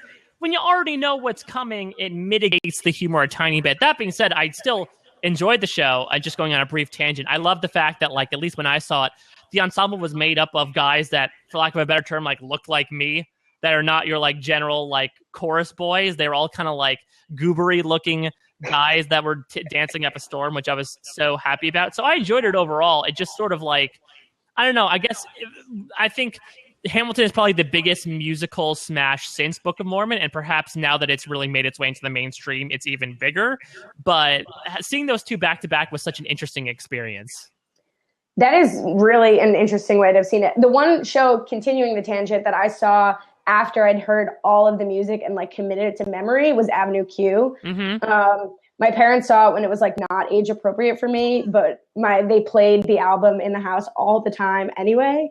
And so then when I did see it, it was like kind of the same thing. Like the parts that are shocking with the puppets are not as shocking when you can sing all of the lyrics. Yeah, exactly. Which again, still enjoyable. Which I think like in general, I would kind of caution people that are seeing new shows, like go in there almost blind.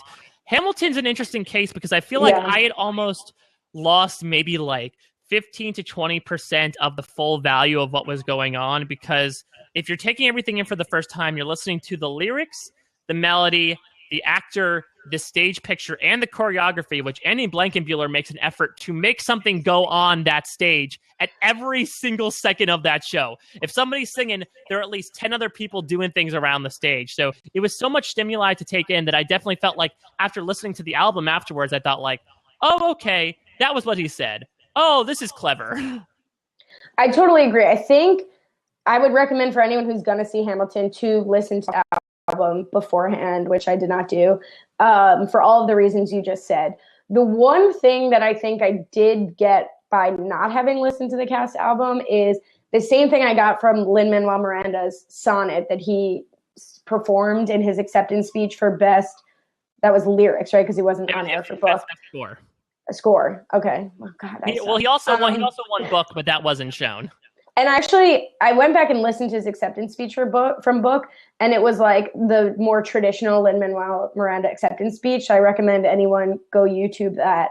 But in the sonnet, when he hits that love is love is love is love is love is love is love is love is love, it's like, you know, immediately as you're hearing it that this is an iconic Tony moment. And I think that's what happens when you see anything Lin-Manuel Miranda does, but Hamilton especially, where as you're watching it, it's like, I know this is genius and I'm watching what is going to become like one of the most important shows in history right now. It's like being alive when like Shakespeare was. That's like, you know, whatever. Like to have seen this first production of Hamilton with Lin in it is going to be something I think we're both talking about for decades. Yeah, and I think honestly a lot of that appeal to me, which again might retcon some of what I just said, goes back to what I was just talking about and almost opposing it, in that being surprised by so much stuff almost gave me so much more enjoyment of it. You know, obviously we know what happens to Alexander Hamilton. Heck, they talk about it in the first number of the show, but to see how the story progresses, to see where Aaron Burr goes, to see, oh, surprise, Daveed Diggs play an Oak and Anthony Ramos play different roles in the second half of the show. You know, I was happy to see that aspect, albeit some of the lyrics were lost. Let's go to the Tony Awards performance itself. So they performed a little bit of a two-songer, even though it was more of like a song and a halfer, in that it went from History Has Its Eyes on You right into the Battle of Yorktown. Now, I have been a notorious defender of the Battle of Yorktown, and I specifically told people when I was on the podcast before, it's really something that gains a lot of value when you see it. Now, this is a time for those people who had only listened to the album to be able to see Yorktown itself. Ali, having seen it happen both on stage at the Tonys, at the Beacon, and on stage at the Richard Rodgers, do you think it represented the show well? Yeah, I was kind of surprised at first that they didn't do one of their more well-known, let's say, numbers. If they did Alexander Hamilton, I swear to God. And then later we find out they're doing the Schuyler sisters to end the show, so that's also off the table. I really do think this really captured the energy of the show, and it took me away for the few minutes that it was performing. So I think it really did capture the spirit of Hamilton and what it's like to actually see it. I was a bit surprised, and I do want to talk about the musket situation. Yeah. But I was surprised, and I want to know if you felt the same, that they didn't feature Leslie Odom Jr. at all. So that was the big thing that I at least have been talking about on Twitter with a few people after. Because again, I love the performance, and I totally agree that I think, like, if you could pick a number that probably best represents the energy of Hamilton. I mean, I've called that number kinetic before, in terms of everyone's moving around, shooting, albeit fake or real muskets. You have, you know, Hercules Mulligan busting in there, which, by the way, I'm so glad they kept his verse in there. I thought for a second, like, oh no, Sanders in practice is not going to let this happen. But no, they just bleep the shit out of him and let him do his thing. But that being said, again, we go back to this idea of, like, Leslie Odom Jr. and Renee Elise Goldsberry and arguably Daveed Diggs are our three big winners. Daveed's featured in it for maybe like a minute total. Renee and Leslie are not featured in it whatsoever. And so you have to think, like, you know, how can producers balance out? Let's find a good number that showcases the show, but at the same time really showcases our actors as well. Someone on Facebook had suggested they do Nonstop, which was the Act 1 closer that it featured. You know, Leslie, I feel like, is one of the most prominent people that's featured there, but it does have Renee performs, Philippa performs, Chris Jackson performs as well. That could have made for a piece that at least kind of fills the Venn diagram of representing the show well, but also showcasing its actors. And I don't know if they felt that by doing the Schuyler sisters at the end, that checks the Renee box, and Leslie Odom kind of opens that song. So, but yeah, I mean, that's interesting. I thought it was a good choice. I don't know that it was the best choice, but I thought of a better example. So and so, as you said before, I mean, in lieu of the incident in Orlando, Hamilton elected not to have muskets, which are a key part of Yorktown. I had sort of hits that they were Yorktown just by A, that announcement, and B, when they went out to sing their little seasons of their No Day But Today thing, they were wearing the red coats, the ensemble was, or the red and blue coats. And so I thought, like, okay, they're probably doing this. Did that impact the performance for you at all, considering that the ensemble usually has muskets, so when the take the bullets out your guns thing is happening, they're doing choreography with them, and it's a little more like color guard than it is choreography. Yeah, I mean, Charles Isherwood from the New York Times was doing some live blogging, and he mentioned that he wished they did the muskets, but then, like, off script, like, dropped them triumphantly, like, in protest, kind of. I thought that this was less about a statement about gun control or Orlando, and more about just, like, it would be traumatic to potentially see all of these guns right now, like, shocking, and so we're just going to omit them. Yeah. I liked the choice. I mean, I think it was a subtle way to kind of show empathy, like, we're going to sacrifice something here. I don't think it really took away from the enjoyment of it at all. I mean, they didn't, like, change the lyrics, right? Like, they didn't change that line. They didn't do any get your gun.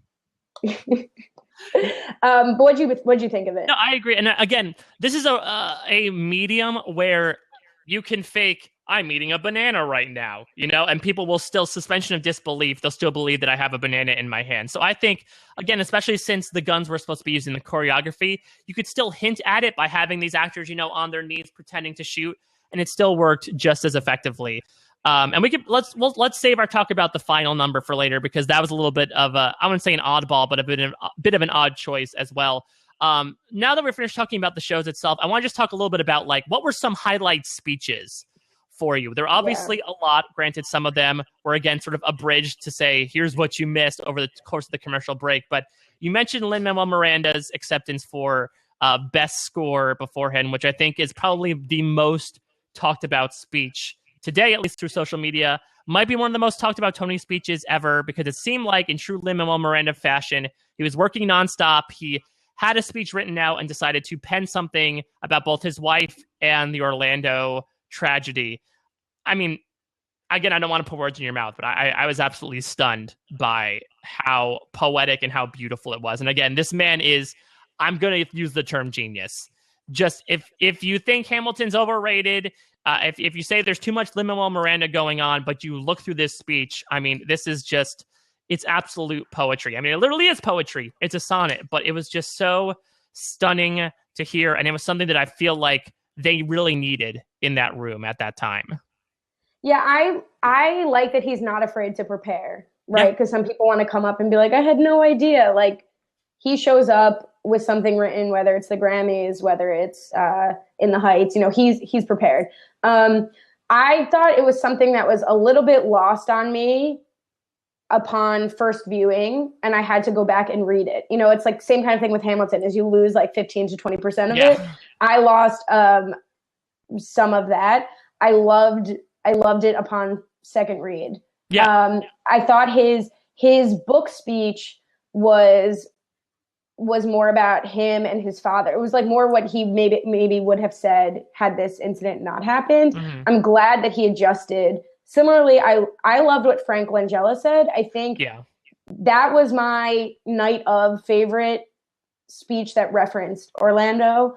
I also had no idea that, I guess, so Frank Langella, I don't think we've talked about the father. No. I did not see the father. Did you see it? No, but it sounds like an interesting type of show, which I think, and again, I might be bastardizing this, is that this is sort of like a way for the audience to kind of view what having dementia is like, where Frank Langella plays the eponymous father, and there's a bunch of actors who play almost the same character.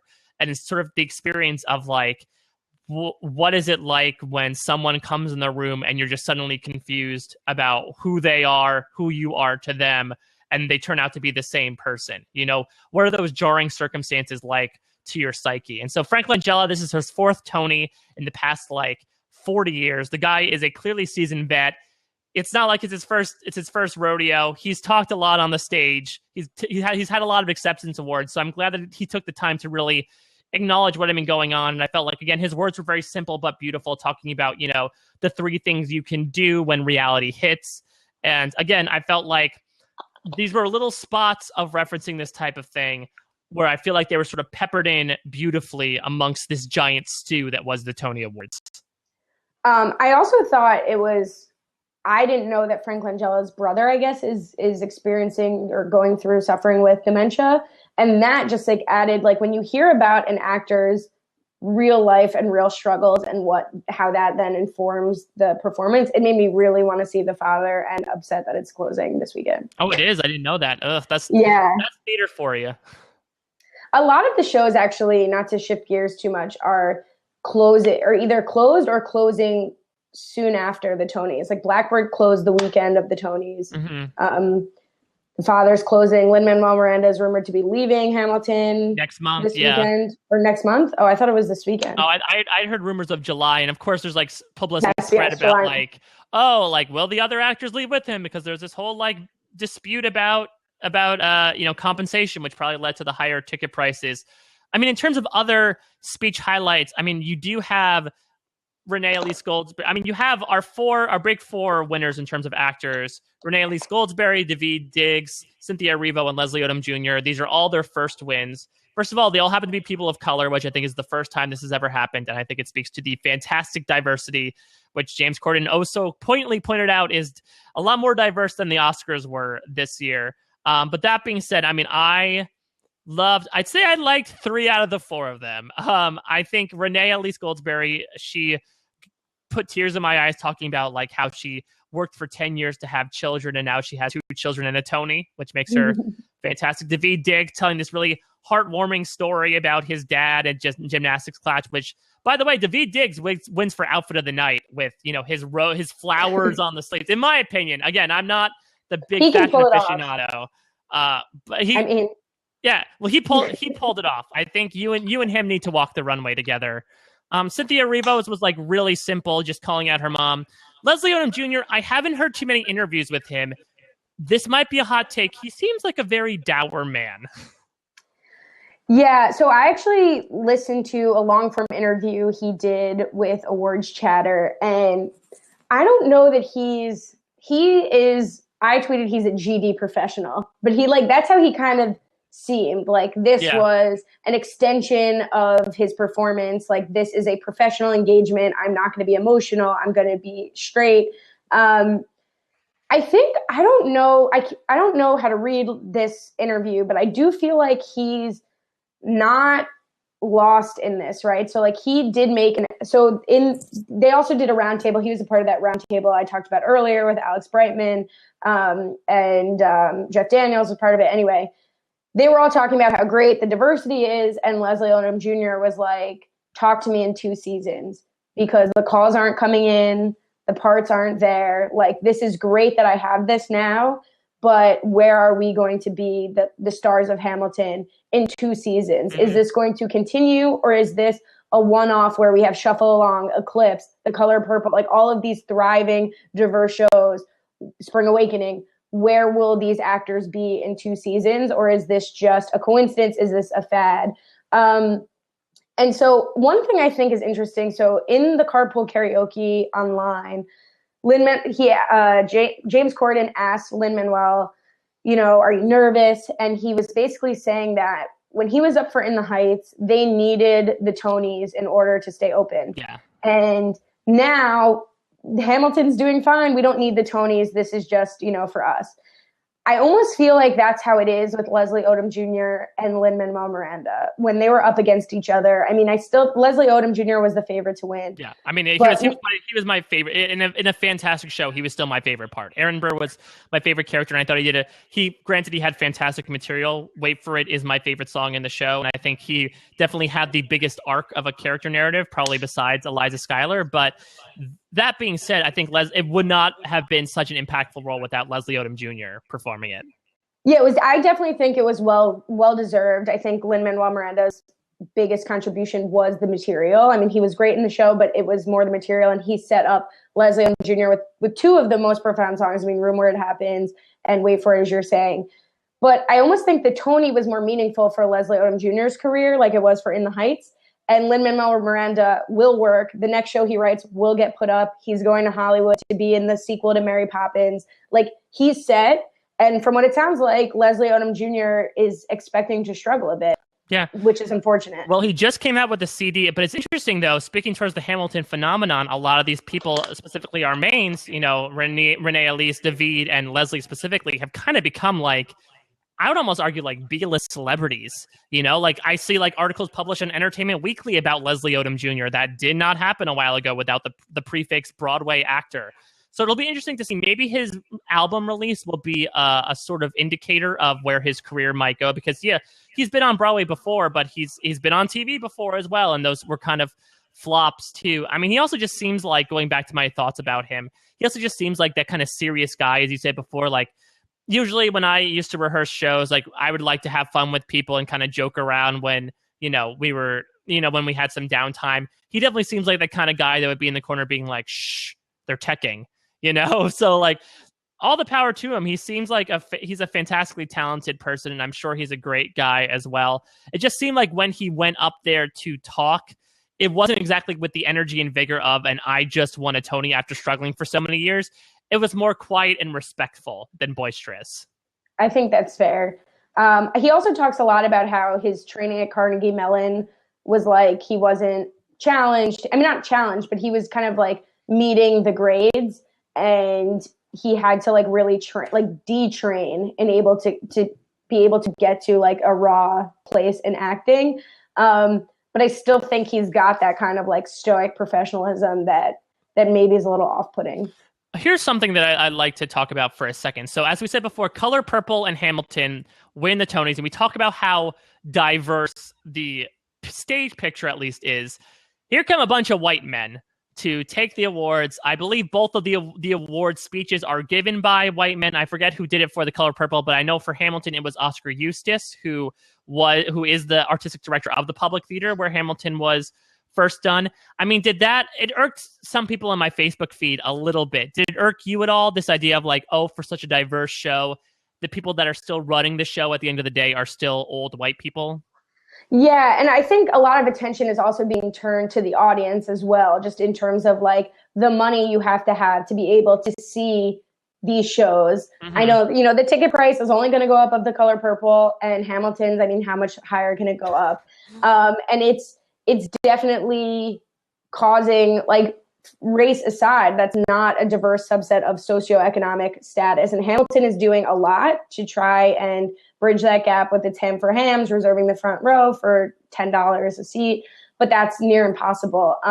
So yeah, it's not perfect. And I think that's what Leslie Odom Jr. was trying to say in that interview is like, this is great, but we need to change the writers. We need to change the producers. We need to just have more diverse representation in all aspects of the theater, not just the faces. Yeah, it's like the equivalent of like, hey, if we throw a nice looking sheet over, albeit a crumbling structure of a building, it's still going to have a crumbling structure at the end of the day. It's almost like we need to work on the structure and what's going on inside before we really work on what's happening on the outside. That being said, speaking towards this Broadway season as a whole, it will be interesting to see if we're going to rue Leslie Odom Jr.'s words and to see if, I haven't thought too much about what musicals are coming next, but it'll be interesting to see, if things will take a cue from these shows and really start incorporating more diversity. And, I think Tommy Kail said in his acceptance speeches, like, what we've seen this season is that there are stories that want to be told, that there are people who want to hear it. And what do you think the chances are that there's going to be more diverse stories, even from other perspectives outside of race, that are going to be coming in and being told? I would be excited for it because theater is a medium that I feel like is so community-based that I feel like it's more open to a different type of perspective. But again, money tends to talk in these type of scenarios. Right, but when you see something like A Fun Home win Best Musical, and you see Hamilton win Best Musical, and The Color Purple win Best Revival, and these stories with non-traditional leads like recoup their investments and win critical acclaim, and the people are coming to see them. I mean, who would have thought to invest in Fun Home, right? Which is like about a girl discovering her lesbian sexuality and her father committing suicide because he was gay and closeted. I mean, and that's Best Musical. I mean, it was phenomenal. It was transcendent. And I hope that the evidence is there, that the momentum is there. But I agree. I mean, there are going to be stalls. I mean, I'm sure there are, for every story that gets first, stories that get killed. And it'll be interesting to see if there are a lot of producers that are like, we want the next Hamilton to happen. I wonder if there'll be almost an oversaturation of like, oh, we want to find, let's bring in another Holler If You Hear Me because of the Tupac musical, because we want to see more of those stories displayed, when you're really need to think about like, hey, let's give substance over style. Yeah, no, the future, I would say, looks bright. There are two shows actually I wanted to close with. I don't know if we should jump to this. Let's talk about the final number before we jump to the miscellaneous category. So it ends in a rare appearance. We get an encore of a show that had been nominated that night. So James, first of all, Oscar Eustis actually ends up quoting the Schuyler Sisters in his acceptance speech. Then James Corden talks about, hey, we happen to be in New York. Hey, you know what musical happens to have a song about a city, about how great of a city New York is? That's right. Let's bring Hamilton back out. So as you said before, they do a snippet of the Schuyler Sisters. We get a little bit of Leslie Odom Jr. We get a little bit of Renee Elise Goldsberry. We get Philippa Sue and Peggy. They're all there. Jasmine Cephas Jones gets her moment on the Tony stage. Did this come out of left field for you? And if it did, were you excited or a little bit like, okay, where's the news? See, I loved this. I thought it was like unfair at how hard the actors in Hamilton had to work that night, considering it was their night. Yeah. But I love this song. I mean, I'm just basic. I love the Schuyler Sisters. My commute is through the theater district, and once a week at least, I put this on my walk to work. And I love being in New York, and I love listening to the song. And I agree with you. I mean, we both live in New York. It's something that, like, as much as people may mock, like, oh yeah, it's a song about how great New York is, like, I love it too. It's sort of like a source of fun pride. I really enjoyed it as well. Even though, again, it was a total blindside. I still love that it just sort of came out of nowhere, that it was clear that the producers were like, okay, we know this is going to happen. Let's just have this performance happen, and to have everyone kind of flood the stage. They were still doing choreography, but they were in such bright celebratory moods after winning the Tony. I thought it was a much better than, was it last year that had like Jersey Boy sing while clips of the winners played, or was that 2 years ago? I remember Neil Patrick Harris's like rap with Audra McDonald a couple years ago, but that's the only closer that comes to mind. I just think with this, like, it was perfect because that line, that how lucky we are to be alive right now, was like it really hit the Orlando issue, but it Hmm. also hit like history is happening in Manhattan. We just happen to be here, and like this is history. Like, was so self-referential. I also think that that's kind of one of the reasons that when they were singing "History Has Its Eye on You" was so powerful, because this again was history, and they were really hammering that home. I loved it. It made me watch the credits. Yeah, definitely. Yeah, a lot of people are like, okay, I just feel bad for those people who like only tape for the 3 hours because they got Amateurs. nothing of it. Yeah, and you know, for an award show and an American Idol finale, you always got to record at least a half hour later. Before we really like start talking about the future of the theater district and all that jazz. Any other quick tidbits you want to talk about the 2016 Tonys? Any other things stand up to you? I mean, we didn't touch on that little political gag with the Book of Moron and a Clinton line, the Clinton Yeah, line. I will say that I did actually notice that, and I thought it was like fun. There were only a couple of Donald Trump references. Corden made one. Nathan Lane made one. I actually the Forbidden Broadway, which is a review that was existed, went away, and then came back, and then went away again, which was sort of like the testament to parody Broadway reviews in New York City. Actually did a parody called The Book of Moron. And so I'm like, all right, this has kind of been done before. I thought Andrew Reynolds was fine in it. It was fun to see Glenn Close. Sometimes you forget that Glenn Close is a great singer. She killed it in Sunset Boulevard several years ago. So it was fun to see for albeit like 5 minutes. I'm glad at least these James Corden bits were like, with the exception of Carpool Karaoke, were a grand total of like 3 minutes long. I also loved the Josh Groban home video, which Oh I my god. I was surprised that I loved it, and I was like so happy they did it, and it seemed so not Tony, not award show, and I'm so happy they went with it. And that was one of those things that, like, Josh Groban is a celebrity. I mean, I think he sang last year the In Memoriam because he was coming out with that Stages CD where he covered a bunch of show tunes. So that was like, if you look at like the two ends of the spectrum of celebrity usage, I'm like this aspect much more than just like shoehorning Josh Groban in to sing when he's clearly not needed in the show. Definitely.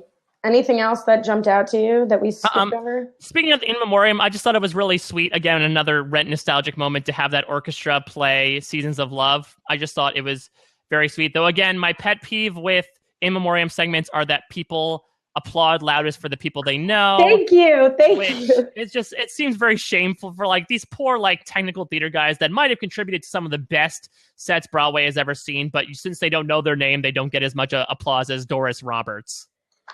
I hate the applause in memoriam. That's Yeah, what they yeah. wrote. And this is just a general awards show thing, and I know Totally. like sometimes at like I think at the Emmys one year they said like, okay, don't clap, hold your applause until the end, and I say go with that moving forward because I just think it's disrespectful to like those that are deceased and the families of those that are deceased. Let's move into just some general closing talks about the Tonys slash what theater might have to provide for us in the future. I don't know if you've been on the up and up, Ali. Do you know of any shows that are coming to Broadway in the next theatrical season that you're really excited about seeing? Yeah, I think we actually each have seen a different show coming to Broadway, off Broadway, Mm-hmm. um, that I'm excited to be able to talk about. You, because I Yeah. couldn't get tickets to what you saw. Sorry, I can talk about mine. And I actually saw this the same night that you saw Waitress, so we kind of traded war stories that way. In December, there is a musical called Dear Evan Hansen that is coming to Broadway. It is by Benj Pasek and Justin Paul, who are sort of like, aside from Lin-Manuel Miranda, they're sort of like hip, new, fresh, cool, contemporary singer-songwriters.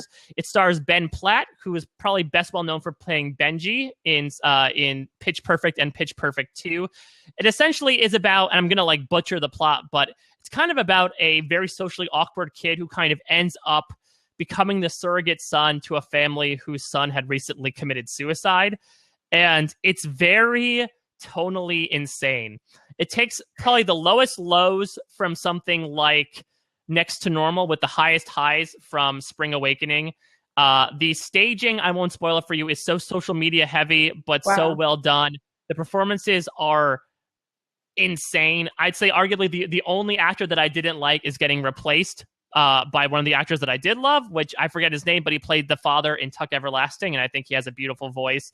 This is just a show that like brought me to pieces by the end, but in a good way. I left the theater feeling so emotionally drained, but so happy about it. I might even, without seeing anything else, call this one of the front runners for Best Musical next year. I just think it is that well done, and I'm so excited to see a greater audience get to enjoy this show. So Dear Evan Hansen, get tickets if you haven't yet. I believe it opens in December. Are you surprised with how quick? I feel like things are moving much more quickly to Broadway from off Broadway than I can remember. I mean, are you surprised that this is basically just going to be dropped on the Broadway? I don't know. Stage so soon? I mean, it's a momentum thing as well. It's tough. I agree. There's not a lot of times nowadays where people are like, well, we run for 3 months and then we don't exist for a year and now we're on Broadway. It might be just because of like the social media age as well. You know, this is a show that's been getting a lot of clamor from online, and especially like I feel like young audiences really love this show as well. And so maybe they think like, okay, it's hot right now. Let's bring it back in 6 months. But yeah, I agree. Like between this, Hamilton, Fun Home, there's really not a lot of lag time between off-Broadway and Broadway runs. The thing that I saw, which I'm like looking up because I forget what year I saw it. So I guess it was 2013. I saw Natasha Pierre in The Great Comet of 1812. In the tent.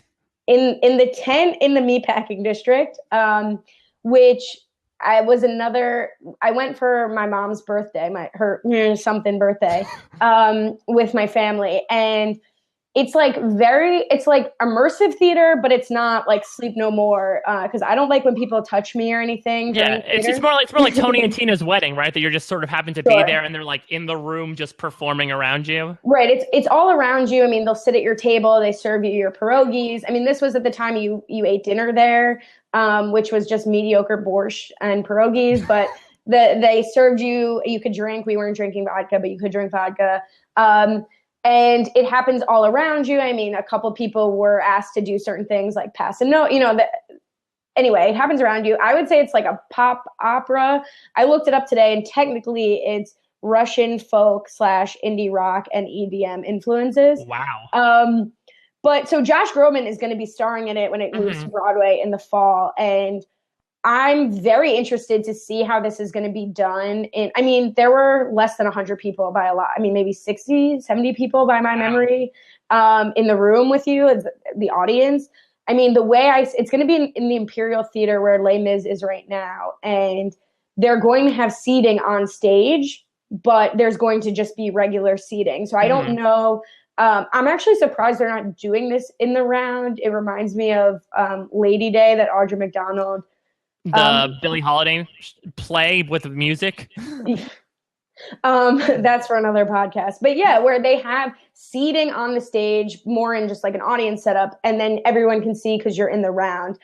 I am curious to see how this is going to happen. It's basically it's a sliver of War and Peace, like a very small story of War and Peace, which sounds horrific. Very enjoyable. It's also like Hamilton, where it's all like an opera. It's like contemporized, sung through classical literature. And that I don't know who. I'm trying to remember the name of the lead that's going to be starring. So Danae Benton, who's going to be playing Natasha. I saw Philippa Sue actually as Natasha. And it's really good material. Like it's really good. I will wonder how it stretches for Broadway. All right, so we each pick a show that hopefully will make a big impact in the 2016-2017 Broadway season. But for now, let's wrap up our coverage of the 2015-2016 Broadway season. Ali Lasher, this was a heck of a lot of fun. I never really have an opportunity to, again, talking about the Venn diagram, to really nerd out about musical theater and get to podcasts. So I am thrilled I got to do this with you over the past 2 hours. Oh my God, what time is it? It's like 10 o'clock. We're almost running as long as the Tonys did. James Corden's father's in the back asking me, why are we running so long? No, honestly, this was a dream to just get on and chat about this. I hope my technical ignorance didn't distract too much. It's fine. I got beamed up by Kristen Chenoweth for like 2 minutes. So we all have our struggles to deal with. So if you listen to this, if you watch this and you want to talk to us a little bit more about your thoughts about the Tony Awards and about the season in general, You can reach out to us on Twitter. I'm at a Mike Bloom type. Ali is at Lash Tweets. If you're interested in checking out some of Ali's other great podcasting, she covers The Challenge and Are You the One, which actually, thank you for missing the Are You the One premiere. It's happening right now. Talk about the Tonys. Your dedication to theater is staggering, but check them out on robhasawebsite.com. Her and Brian Cohen do fantastic work. And again, I had the pleasure of appearing with them last week. So thank you guys so much for those of you that were in the chat for being here as well. And hopefully for those of you listening in the archives, if you want us to do more of this, definitely let us know. I mean, again, this is sort of like a new thing that we're trying out, almost like adjacent forms of podcast, talking about things that aren't exactly scripted TV, aren't exactly reality TV. So let us know. We'd love to hear your feedback about it. What you said. All right. So yeah, the strings are playing us off right now. So I think we're going to close things off. Again, thank you guys so much for listening. Have a good night.